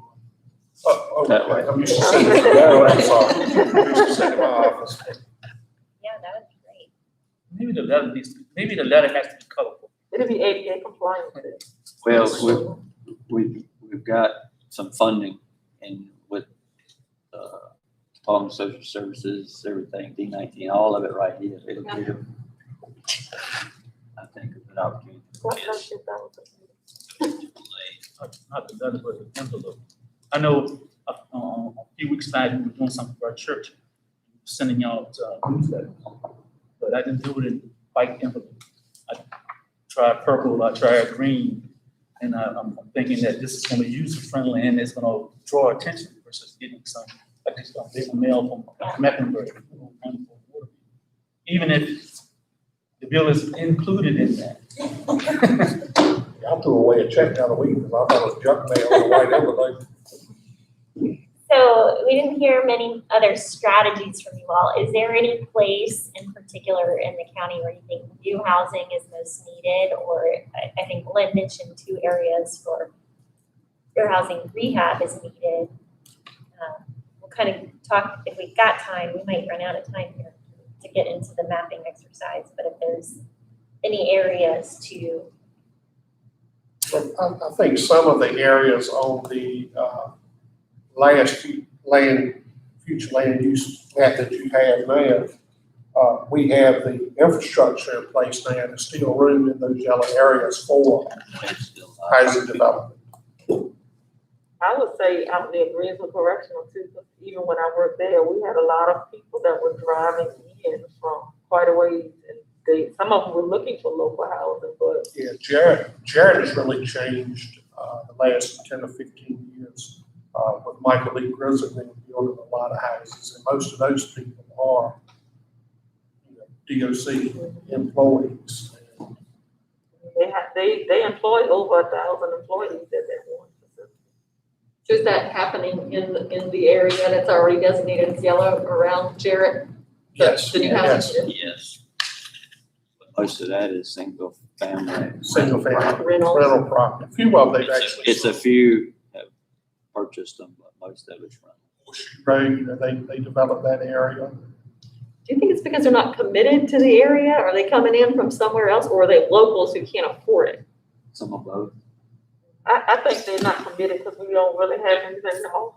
I don't think that, I don't Everything think we talked about. Everything that we I talked don't think about. the salary range at DOC is, really high, and a lot of people moving and relocating don't have funds available at the time to buy. They're looking at next best alternative, and that's right.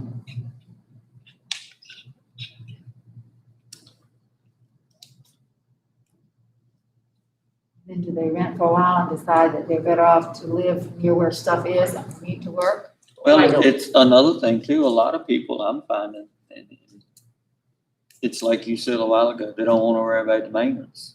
They want to rent rather than own, because if something happens, I can call the landlord and say, hey, my water heater's leaking or something is wrong. I don't have to call somebody in to fix it and pay the repairs and the upkeep and maintenance. I think if you go to all industrial and commercial businesses here, just about all the upper management commutes here.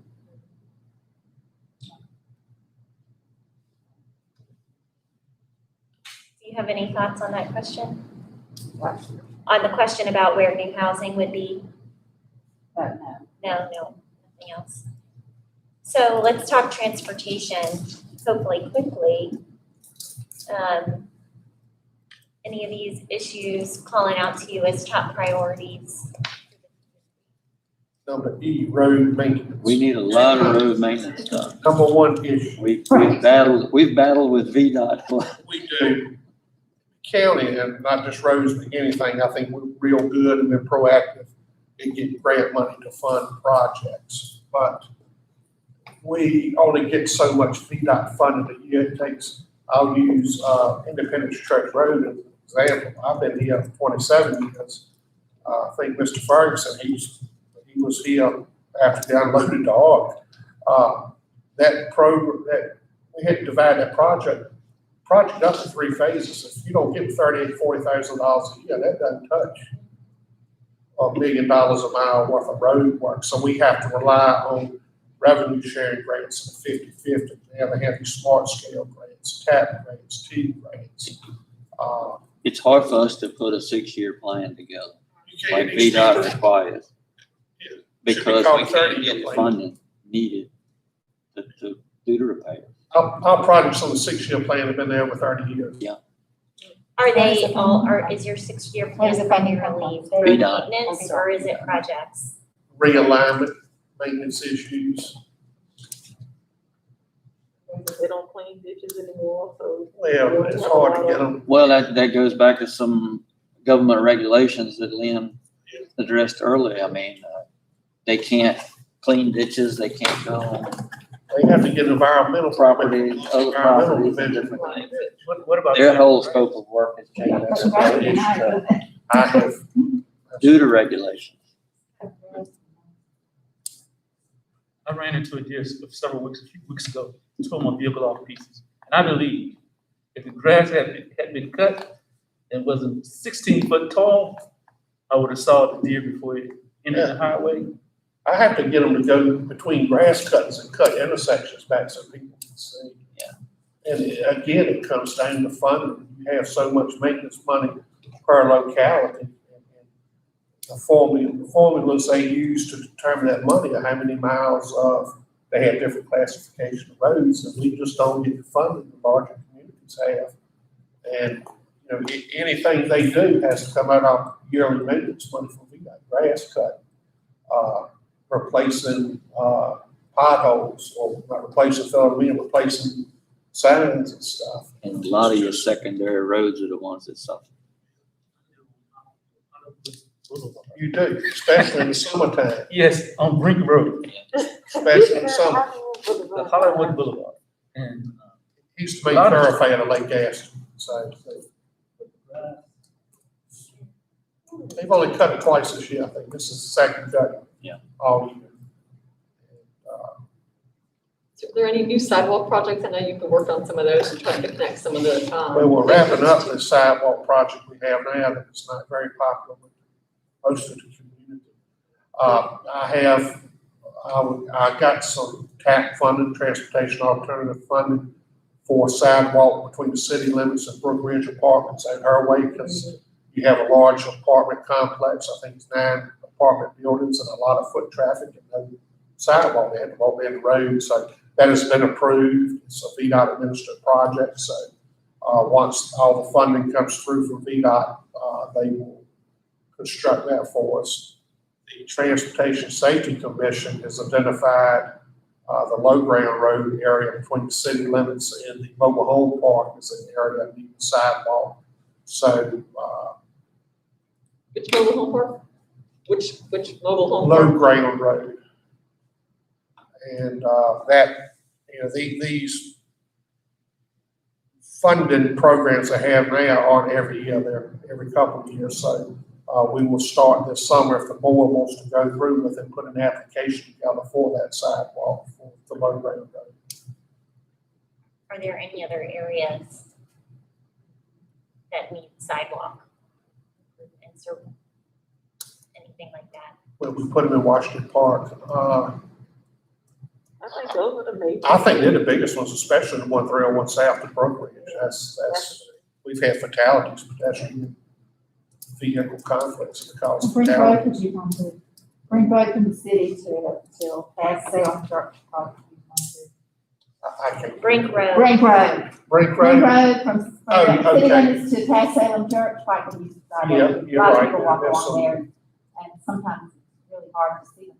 Yes. You know, and I've gone by some and said, oh, man, I didn't see that person. Yeah. You know, so it's not bad. How about the light night light? Because we need additional street lights in that stretch. Yes, particularly. Yeah. That's nice, right? That's not, You said pretty Brink good. Road That's from the pretty city good. I have to check that limits? out. From the city limits to Salem. Salem Church. Mile, 2 miles, a mile, probably a mile.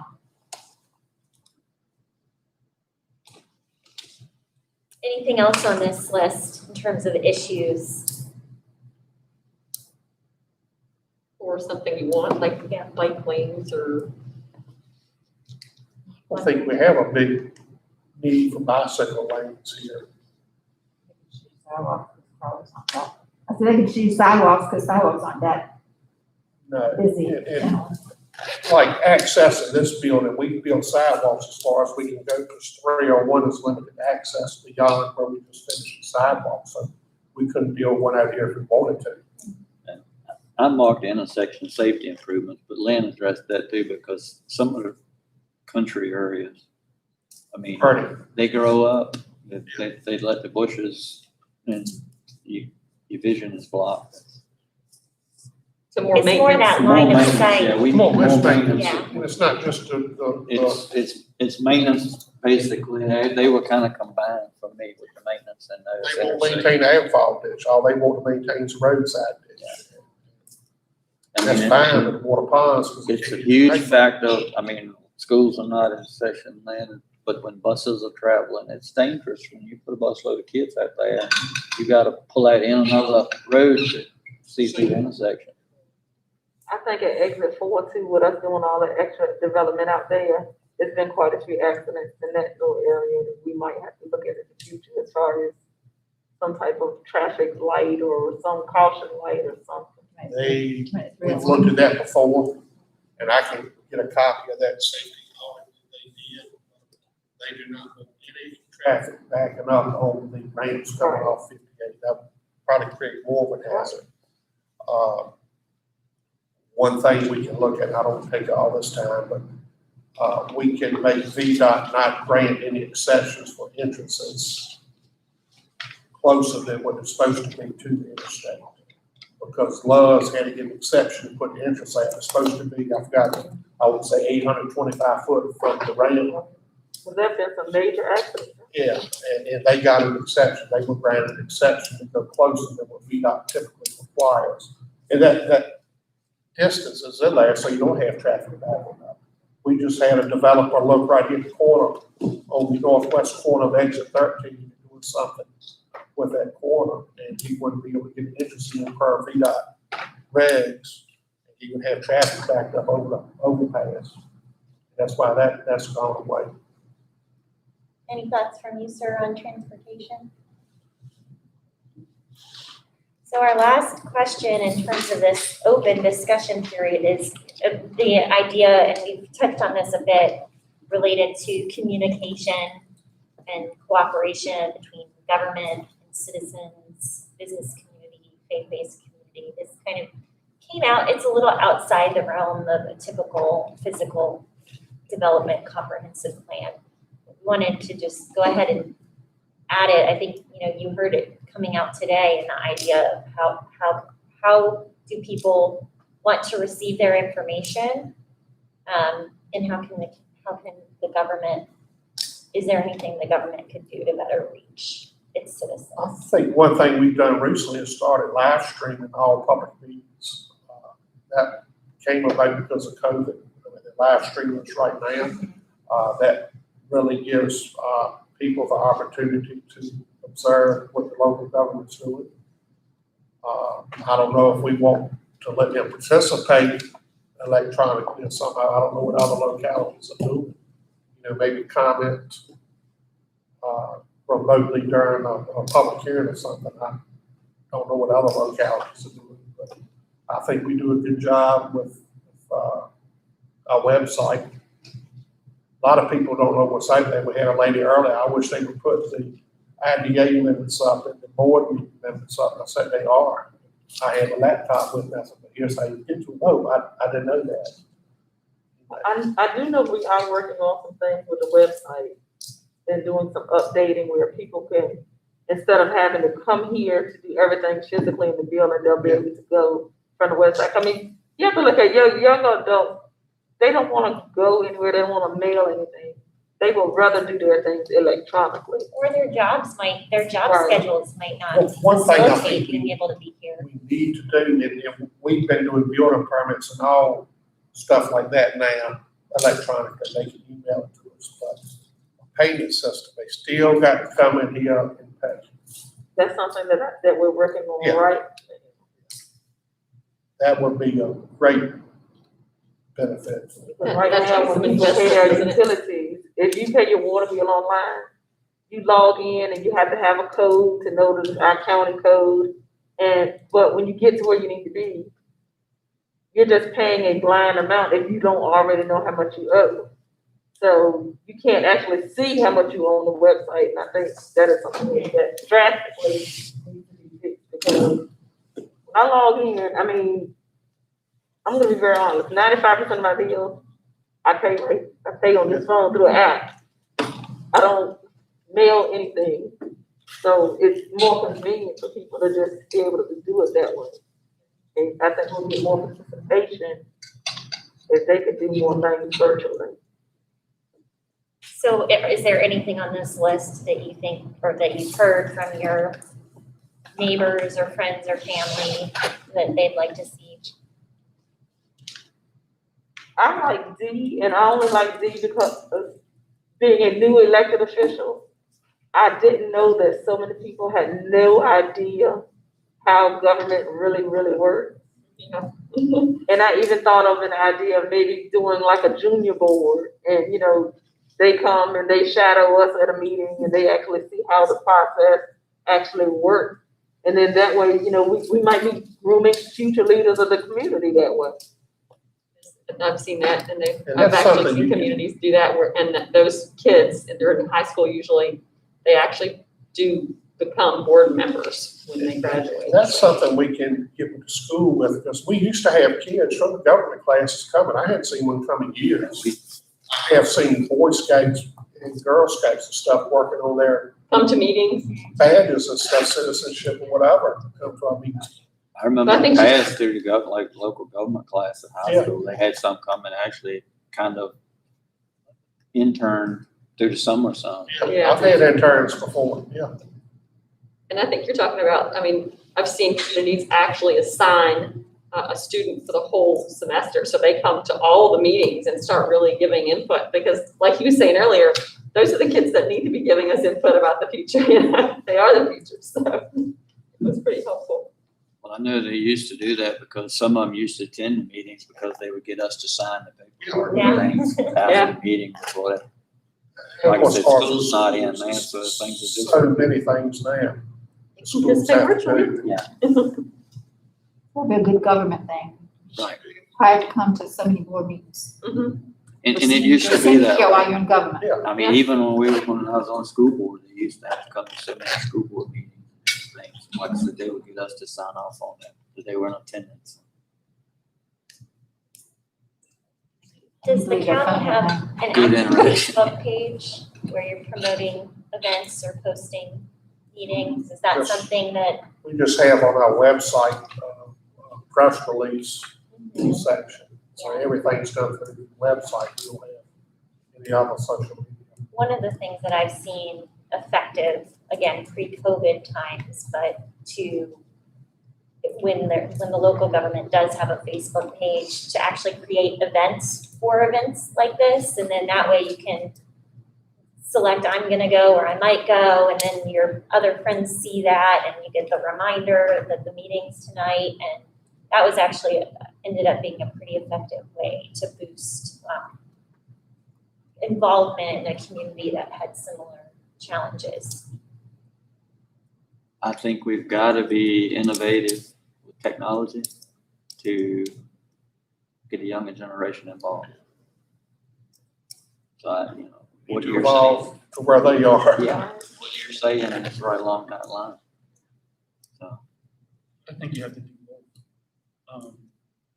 As I said, here, Mr. Lundy, right, and Lynn and yourself and everybody here, you guys are a wealth of information.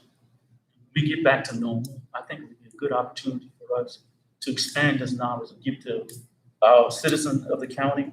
If you had a little form where on such and such a date, Lynn, Belinda, a man here, these people are gonna be speaking about different topics. We don't have you can ask a few questions if you like.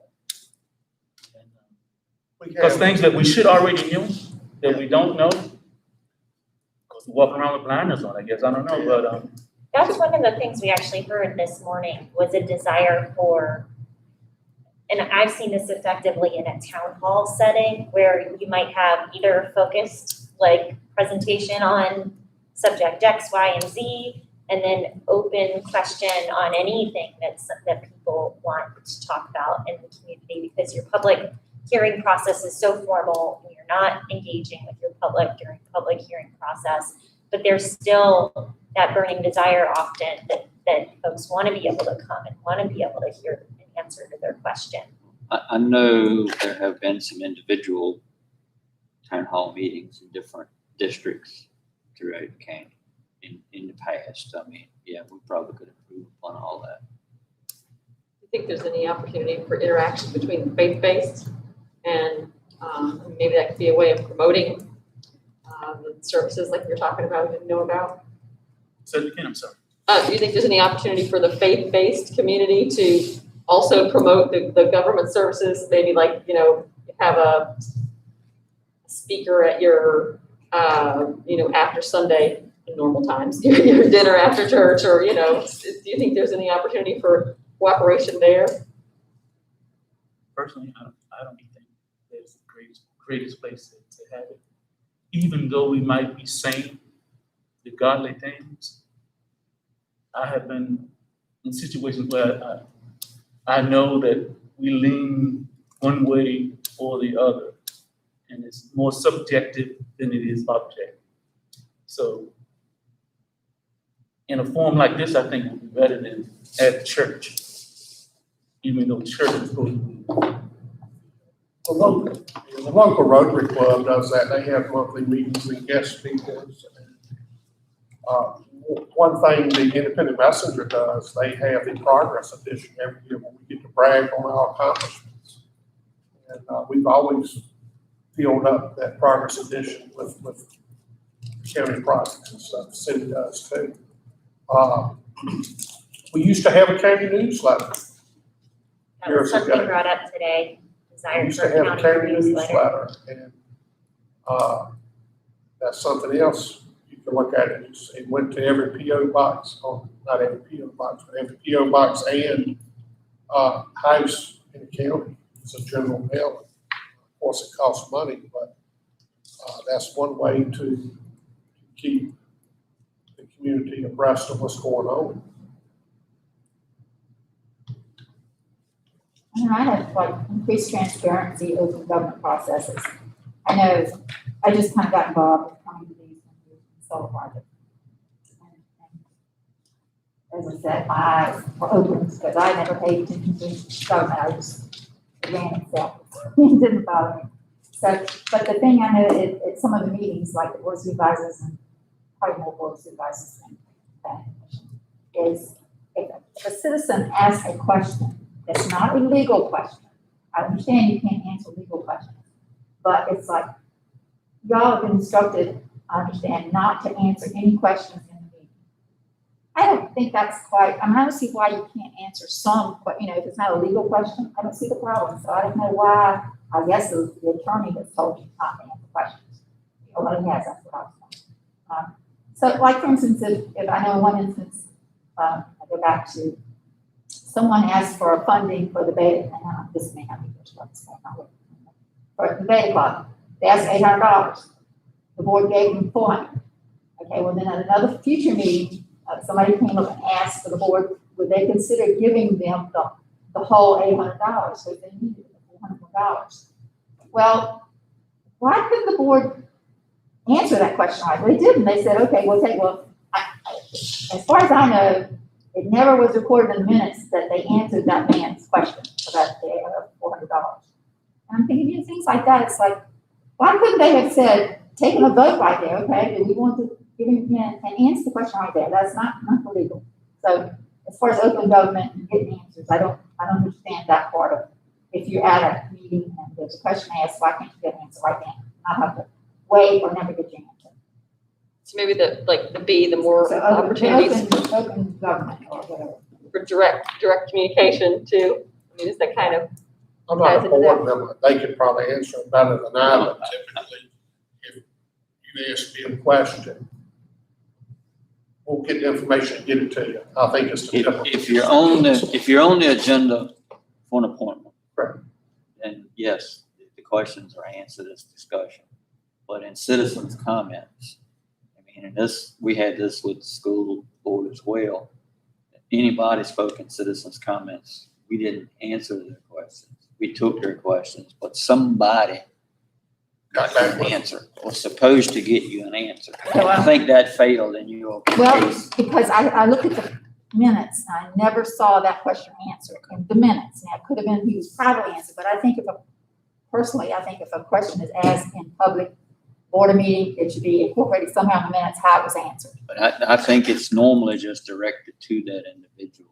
That And has I understand that, I'm saying, in that particular case, I just remember that because I thought, well, why didn't they give him the whole $800? I don't know if it's a It wasn't, John, it was the legal, board. I don't know if it's a legal By the way, thing, it was it's a the board gray member. area. That's- And that's We've very always been common. instructed to That's do. very common, We- is yeah, we've been no instructed interaction that. during citizens' time. and usually there's like a department that would answer that, there's a staff member somewhere that if you knew who to ask, then you could, call the county and Well, ask it. I did, and I You don't got a know? letter, but the letter did not answer my question. And I think that was the reason for us taking down the question and order concern or whatever it was, and having that person that was more familiar with it. Yeah, Good answer. staff, yeah. I think you want to make sure you give them The correct the answer. complete answer, Yeah. not accidentally leave something. Because, I mean, spot. In a board meeting, just take for instance, Ms. Astrop and myself, both of us, we may have two different point of views on it. And it could cause chaos or more confusion. And I guess I understand, I do understand, but at the same time, what I'm saying is, and this particular instance just stood out because first of all, I didn't understand why they didn't just give him the whole $800, not just $400. And then when the man came and asked for the rest, it just stood out because I thought, I hope they got it. And so I particularly followed that through and never saw that it was given to me or answered in any way. So, I think y'all will hope the city will give them the other 400 on that. I remember that. do I? I think they were hoping the city would pony up the other 400. But that's at the time they gave Hoping me. they would match. But then the man came, everybody said, Happy. whatever. But anyway, I guess the point is, if a question's asked publicly, somehow it should be answered in the minutes. of the People in attendance on that thing. If you That's don't get it a to lot them, of you get it. things that we face with the county is the city of Emporia's in the county. I mean, in the center of us here. And we have a lot of shared services. And we have a lot of, and schools are one of them. Schools, court systems, everything there. Commonwealth attorneys, they're all shared services. Social services. Funding, even though, we just been through a lot of it with the city with negotiating school contracts. We're still working on a long-term agreement now. It's a struggle because even though we may want to give more money,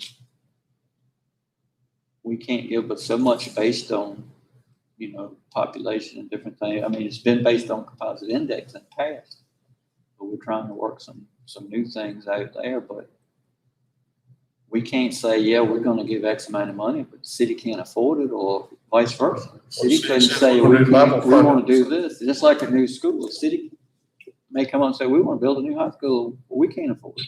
Vice versa. So we've got to work together collaboratively as a community to make this happen. So That was actually one of the goals in the previous plan. And do you think it's gotten better? No.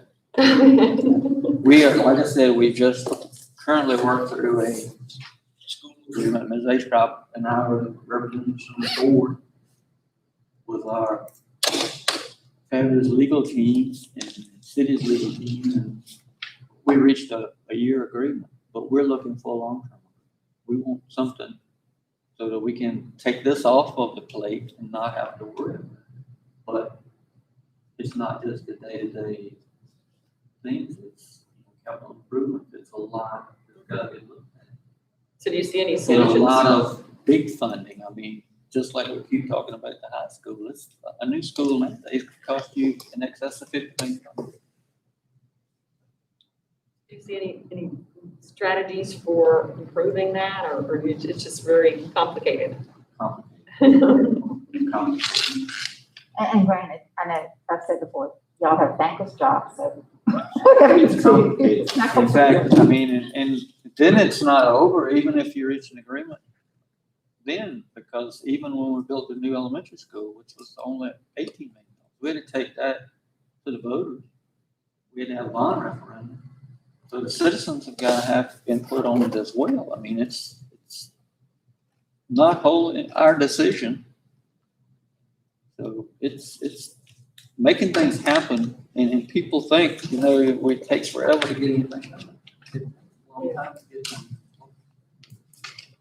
Well, my point was just have it as open government as possible, how about that? I understand, and Yeah. We'll think about, we'll talk through some strategies with the board. and we probably need to improve. In fact, I'll mark mine increased transparency because I think we need to improve something. I think in the past, things may have been kept quiet more so, or not as open. Yeah. And I think that's why we have a hard time now with participation. Because people for so long felt like their voices hadn't been heard. And now that, we're trying to, involve them, they're not ready. It's a trust issue. But people at the same time get frustrated with us Right. because we can't make a decision right away. I mean, but we've got to look at every angle and we've got to think through this. It takes a lot of time to make things happen. And then there's always a process for everything that you do. Like, you gotta do your 30 days for this, and you do 90 days for this, and, everything goes through a process that I don't think people really are aware of. No. Any final thoughts from you on that? Covered? Okay.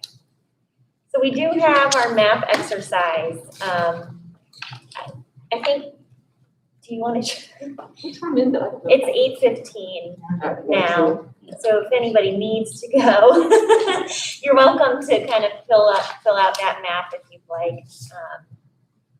And I think we've talked through a lot and kind of gotten some good feedback. I think the one question that we had was really the rural hubs, Mhm. and if there were any development areas, any hubs on that map that you wanted to circle for us. That would be the only thing that I think we didn't already cover in our conversation today. And do you want to explain a little bit more about what the rural hubs do and Yes, advantages and disadvantages?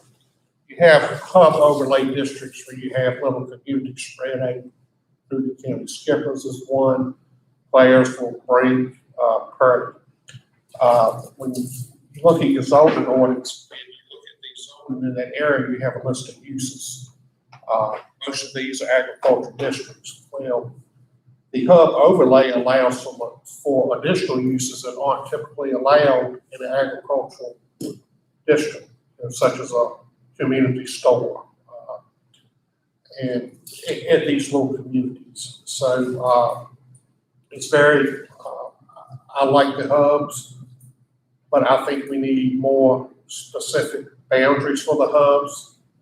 Maybe 1,000-foot radius, 1,500-foot radius, whatever we decide, so that there are boundaries there. I think we do need to add one. Tony and Belinda, I think Pleasant Shade should be a hub. I agree. The other hubs you listed, I think are adequate. I don't know about Clarence and Linwood. I don't even think it's anything there now. There's nothing there anymore. But I would definitely add Pleasant Shade, which is 58 West, right at the county line. Then you have Purdy, Skippers, Brink. I think that would pretty much cover your rural hubs.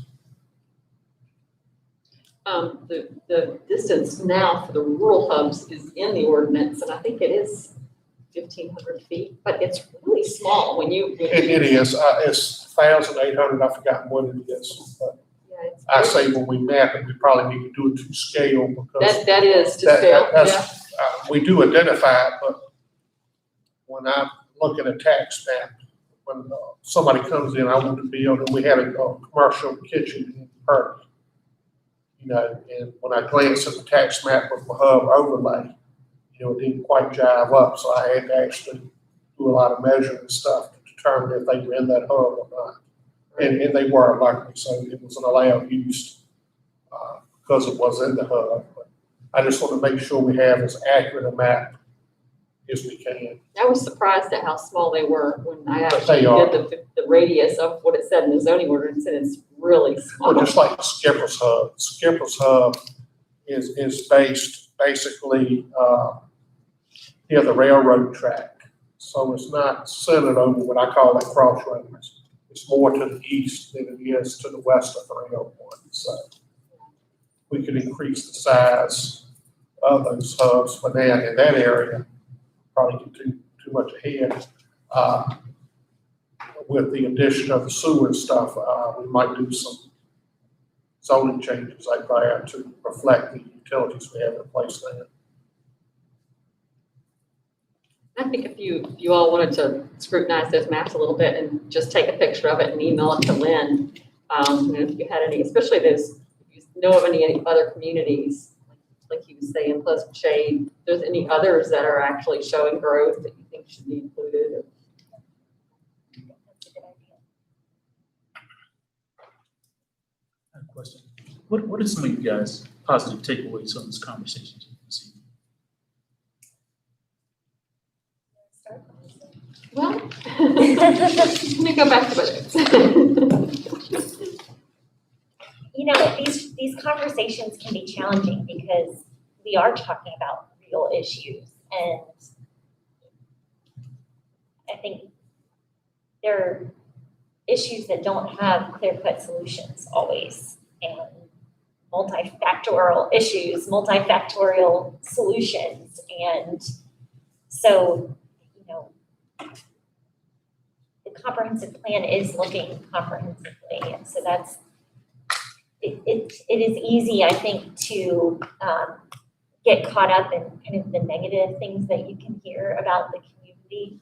And I really like to take a positive approach to a comprehensive plan and focus on what is our aspirational vision for the future. And so how can we highlight our strengths and build on our weaknesses? And so things like the dual enrollment that we hear, the Arts Council, there's, it sounds like you do really have some gems in your community. Right. It's like we heard the Nottoway River is a great asset that could be expanded upon with maybe more boat ramps or expanding that water trail there. So those were some of my key takeaways, that there are some assets. I think there's definitely a sense that there's not as much to do here, but I think it's how can we market what there is?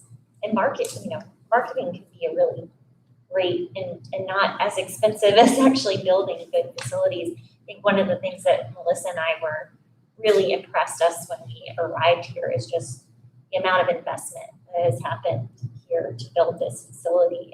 And as Melissa said before, all of the things that have happened since your last comprehensive plan, how the county has systematically worked toward that. And we heard that in our stakeholder interviews today too. The workforce development with the community college said that Greensville County is likely the most supportive county of the community college.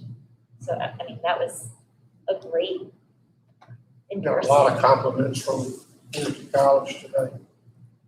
And I learned about some new things I didn't know, like I didn't know you all had the recreation, the outdoor recreation that we talked about. But yeah, I've just been impressed with everything that you've accomplished since the last plan. I mean, a lot of communities that we work in, they have the same goals over and over because they're not meeting the goals. And I think there's a lot of potential here. And, we keep finding new things that we didn't know before that are positives. And that's, Kelly was saying earlier, to me, is that I think this is a good opportunity to list those in this plan. So people not everyone's going to read this plan, but anyone who does, and maybe they'll pick up pieces here and there of all the positive things that you do have that you don't know about. And a lot of our funding opportunities for road improvements or whatever, if it has to be listed in your comprehensive plan then, to tap into those resources. So then there's, other than just these goals and objectives, we're gonna have the other components, transportation components. There's a lot of other components that we need to make sure we hit the nail on the head, so we can use that comprehensive plan as a tool to go after VDOT funds or whatever other funds are out there. And another thing along that same line, basically with the comprehensive plan, the other board members, we've all currently just gone through a supervisor certification course through VACO to make sure that we're hopefully doing things the right way. We're in process now of creating a mission statement for the county of our own, and setting some goals for us to work on to achieve in conjunction with the comp plan. So, I mean, we're putting a lot into this to try to be sure we're doing some things the right way to help move the county forward, to make improvements. So. That's great. I mean, I truly think we have a lot of opportunities here. We just figure out how to bring them through. I agree, but that's what we're trying to work on, see how we can do that. And we've got to do that. Like I said, it's going to take the community to do it. I mean, Yes. everybody's got to work together. But if we don't have clear vision and focus, how can we convey it to the citizens? So. And I will have to say that one of the most impressive things about Greensville, to me, is the Washington Park project. I mean, that's pretty amazing. I mean, how many houses have been revitalized in that neighborhood? It's astounding that a small community has been able to do that and offer the homeownership programs and follow through with the maintenance and all of those details that And the governments general don't public get into. Doesn't realize how much work that creates, because we're basically unbacked mortgage company. When the project's done and the house is finished and they moved in, that's just the beginning of a lot of work on our end. Right, it's really impressive. I mean, you won the award for that for good reason. So any other closing thoughts before we head out? Do we have anything else on the I don't think so. I just thank you all for sticking with us and. We thank you all for staying with Thank us you. and helping us get this. I hope it was a little better to have a conversation than fill it out Yeah. all by yourself. I think it was good. From the conversation and just us sitting here right on there. Typically, we'd have had people, 4 to 6 people at a table, and they do group exercises and report. But with COVID, the low turnout, this was probably the best alternative. How often do you have to do these upgrades? How often do you do, every 5, 15? You require it every 5 5 years. When I took the planning department job, it hadn't been done since 92. And we did it in 13. We worked on it in 12, did it in 13. And then we've done some, you can update it more often than that. We've done some small updates. Back at the end of 2012, we had KW Port Associates do it. And we've done 2 or 3 updates since then, closer than 5 years. But it was time to get an outside firm to take a fresh look at it and revamp the whole plan. The Berkeley group is probably the leading group in the state of Virginia that specializes in this type of venture, so I'm excited to see the final product that we're going to produce in this process. You say revamp the whole plan, nothing was changed though unless the public is aware of what's changed. Is that correct? So the process that, yeah, that's a good question. So the process, next step is we're gonna keep that stakeholder survey, or the survey open, one more plug for that. But then we will be meeting with the board. We have several meetings set up and they'll be live streamed or you'll be available to come and sit and listen to those. Where we'll talk through more specific issues and actually working to draft the plan. And then through that, we've got the public open house in August that would be, hopefully by then, be able to, again, be here and have more conversation about the product that we've developed. And then it will go through that formal public hearing process, just like your conditional use permits, special use permits, rezonings. I'll put the little, next steps up there, so you. I guess what I'm saying, I never read the whole thing, so rather than reading the whole thing, because some of it's like, And there's some Not new much. state requirements. well, you haven't read the things you changed. So- it is now. Typically, when we're doing this full revamp, so much has changed. So we don't usually do a red line version of the plan in comparison. We might look at kind of redlining some of the key strategies out of it. We'll typically do that more at the drafting stage rather than at the public hearing stage. It's not that legal code, so it becomes a highly visual document that it's difficult to do that clear red line. Basically, everything changes. So how would I, as a public person, everybody else will be involved? How will I, as just a public person, know what's changed from the previous? Without, So we do, Sitting there reading both. yeah. So, I mean, we do usually do some kind of summary memo that in our presentation, we're highlighting those key changes. Particularly where that comes through is the map amendment is really important to look at how that's changed from, if it changes at all through this process. Such as adding the Pleasant Valley hub would be something that we would want to make sure. Pleasant shade. It's Pleasant Shade, excuse me. So a good example of what she's talking about is, the last plan was focused on the goals that, I told you the goals that were from the last plan. So this plan has all different goals. So the plan's really gonna look much different. But the future land use is what's tied back to regulation. That's like a visual thing that you can see. And I think it's probably worth comparing the old and new, like I did on this slide, at some point in the summary documents, just really comparing the two. I don't think there'll be a lot of changes because you've stuck to those service boundaries pretty closely and we're going to continue to do that. So. And you've been to enough of our planning commission meetings the last couple of years when I do a report, whether it's solar or anything, any type of special use permit. That's what I use as my basis of my recommendation.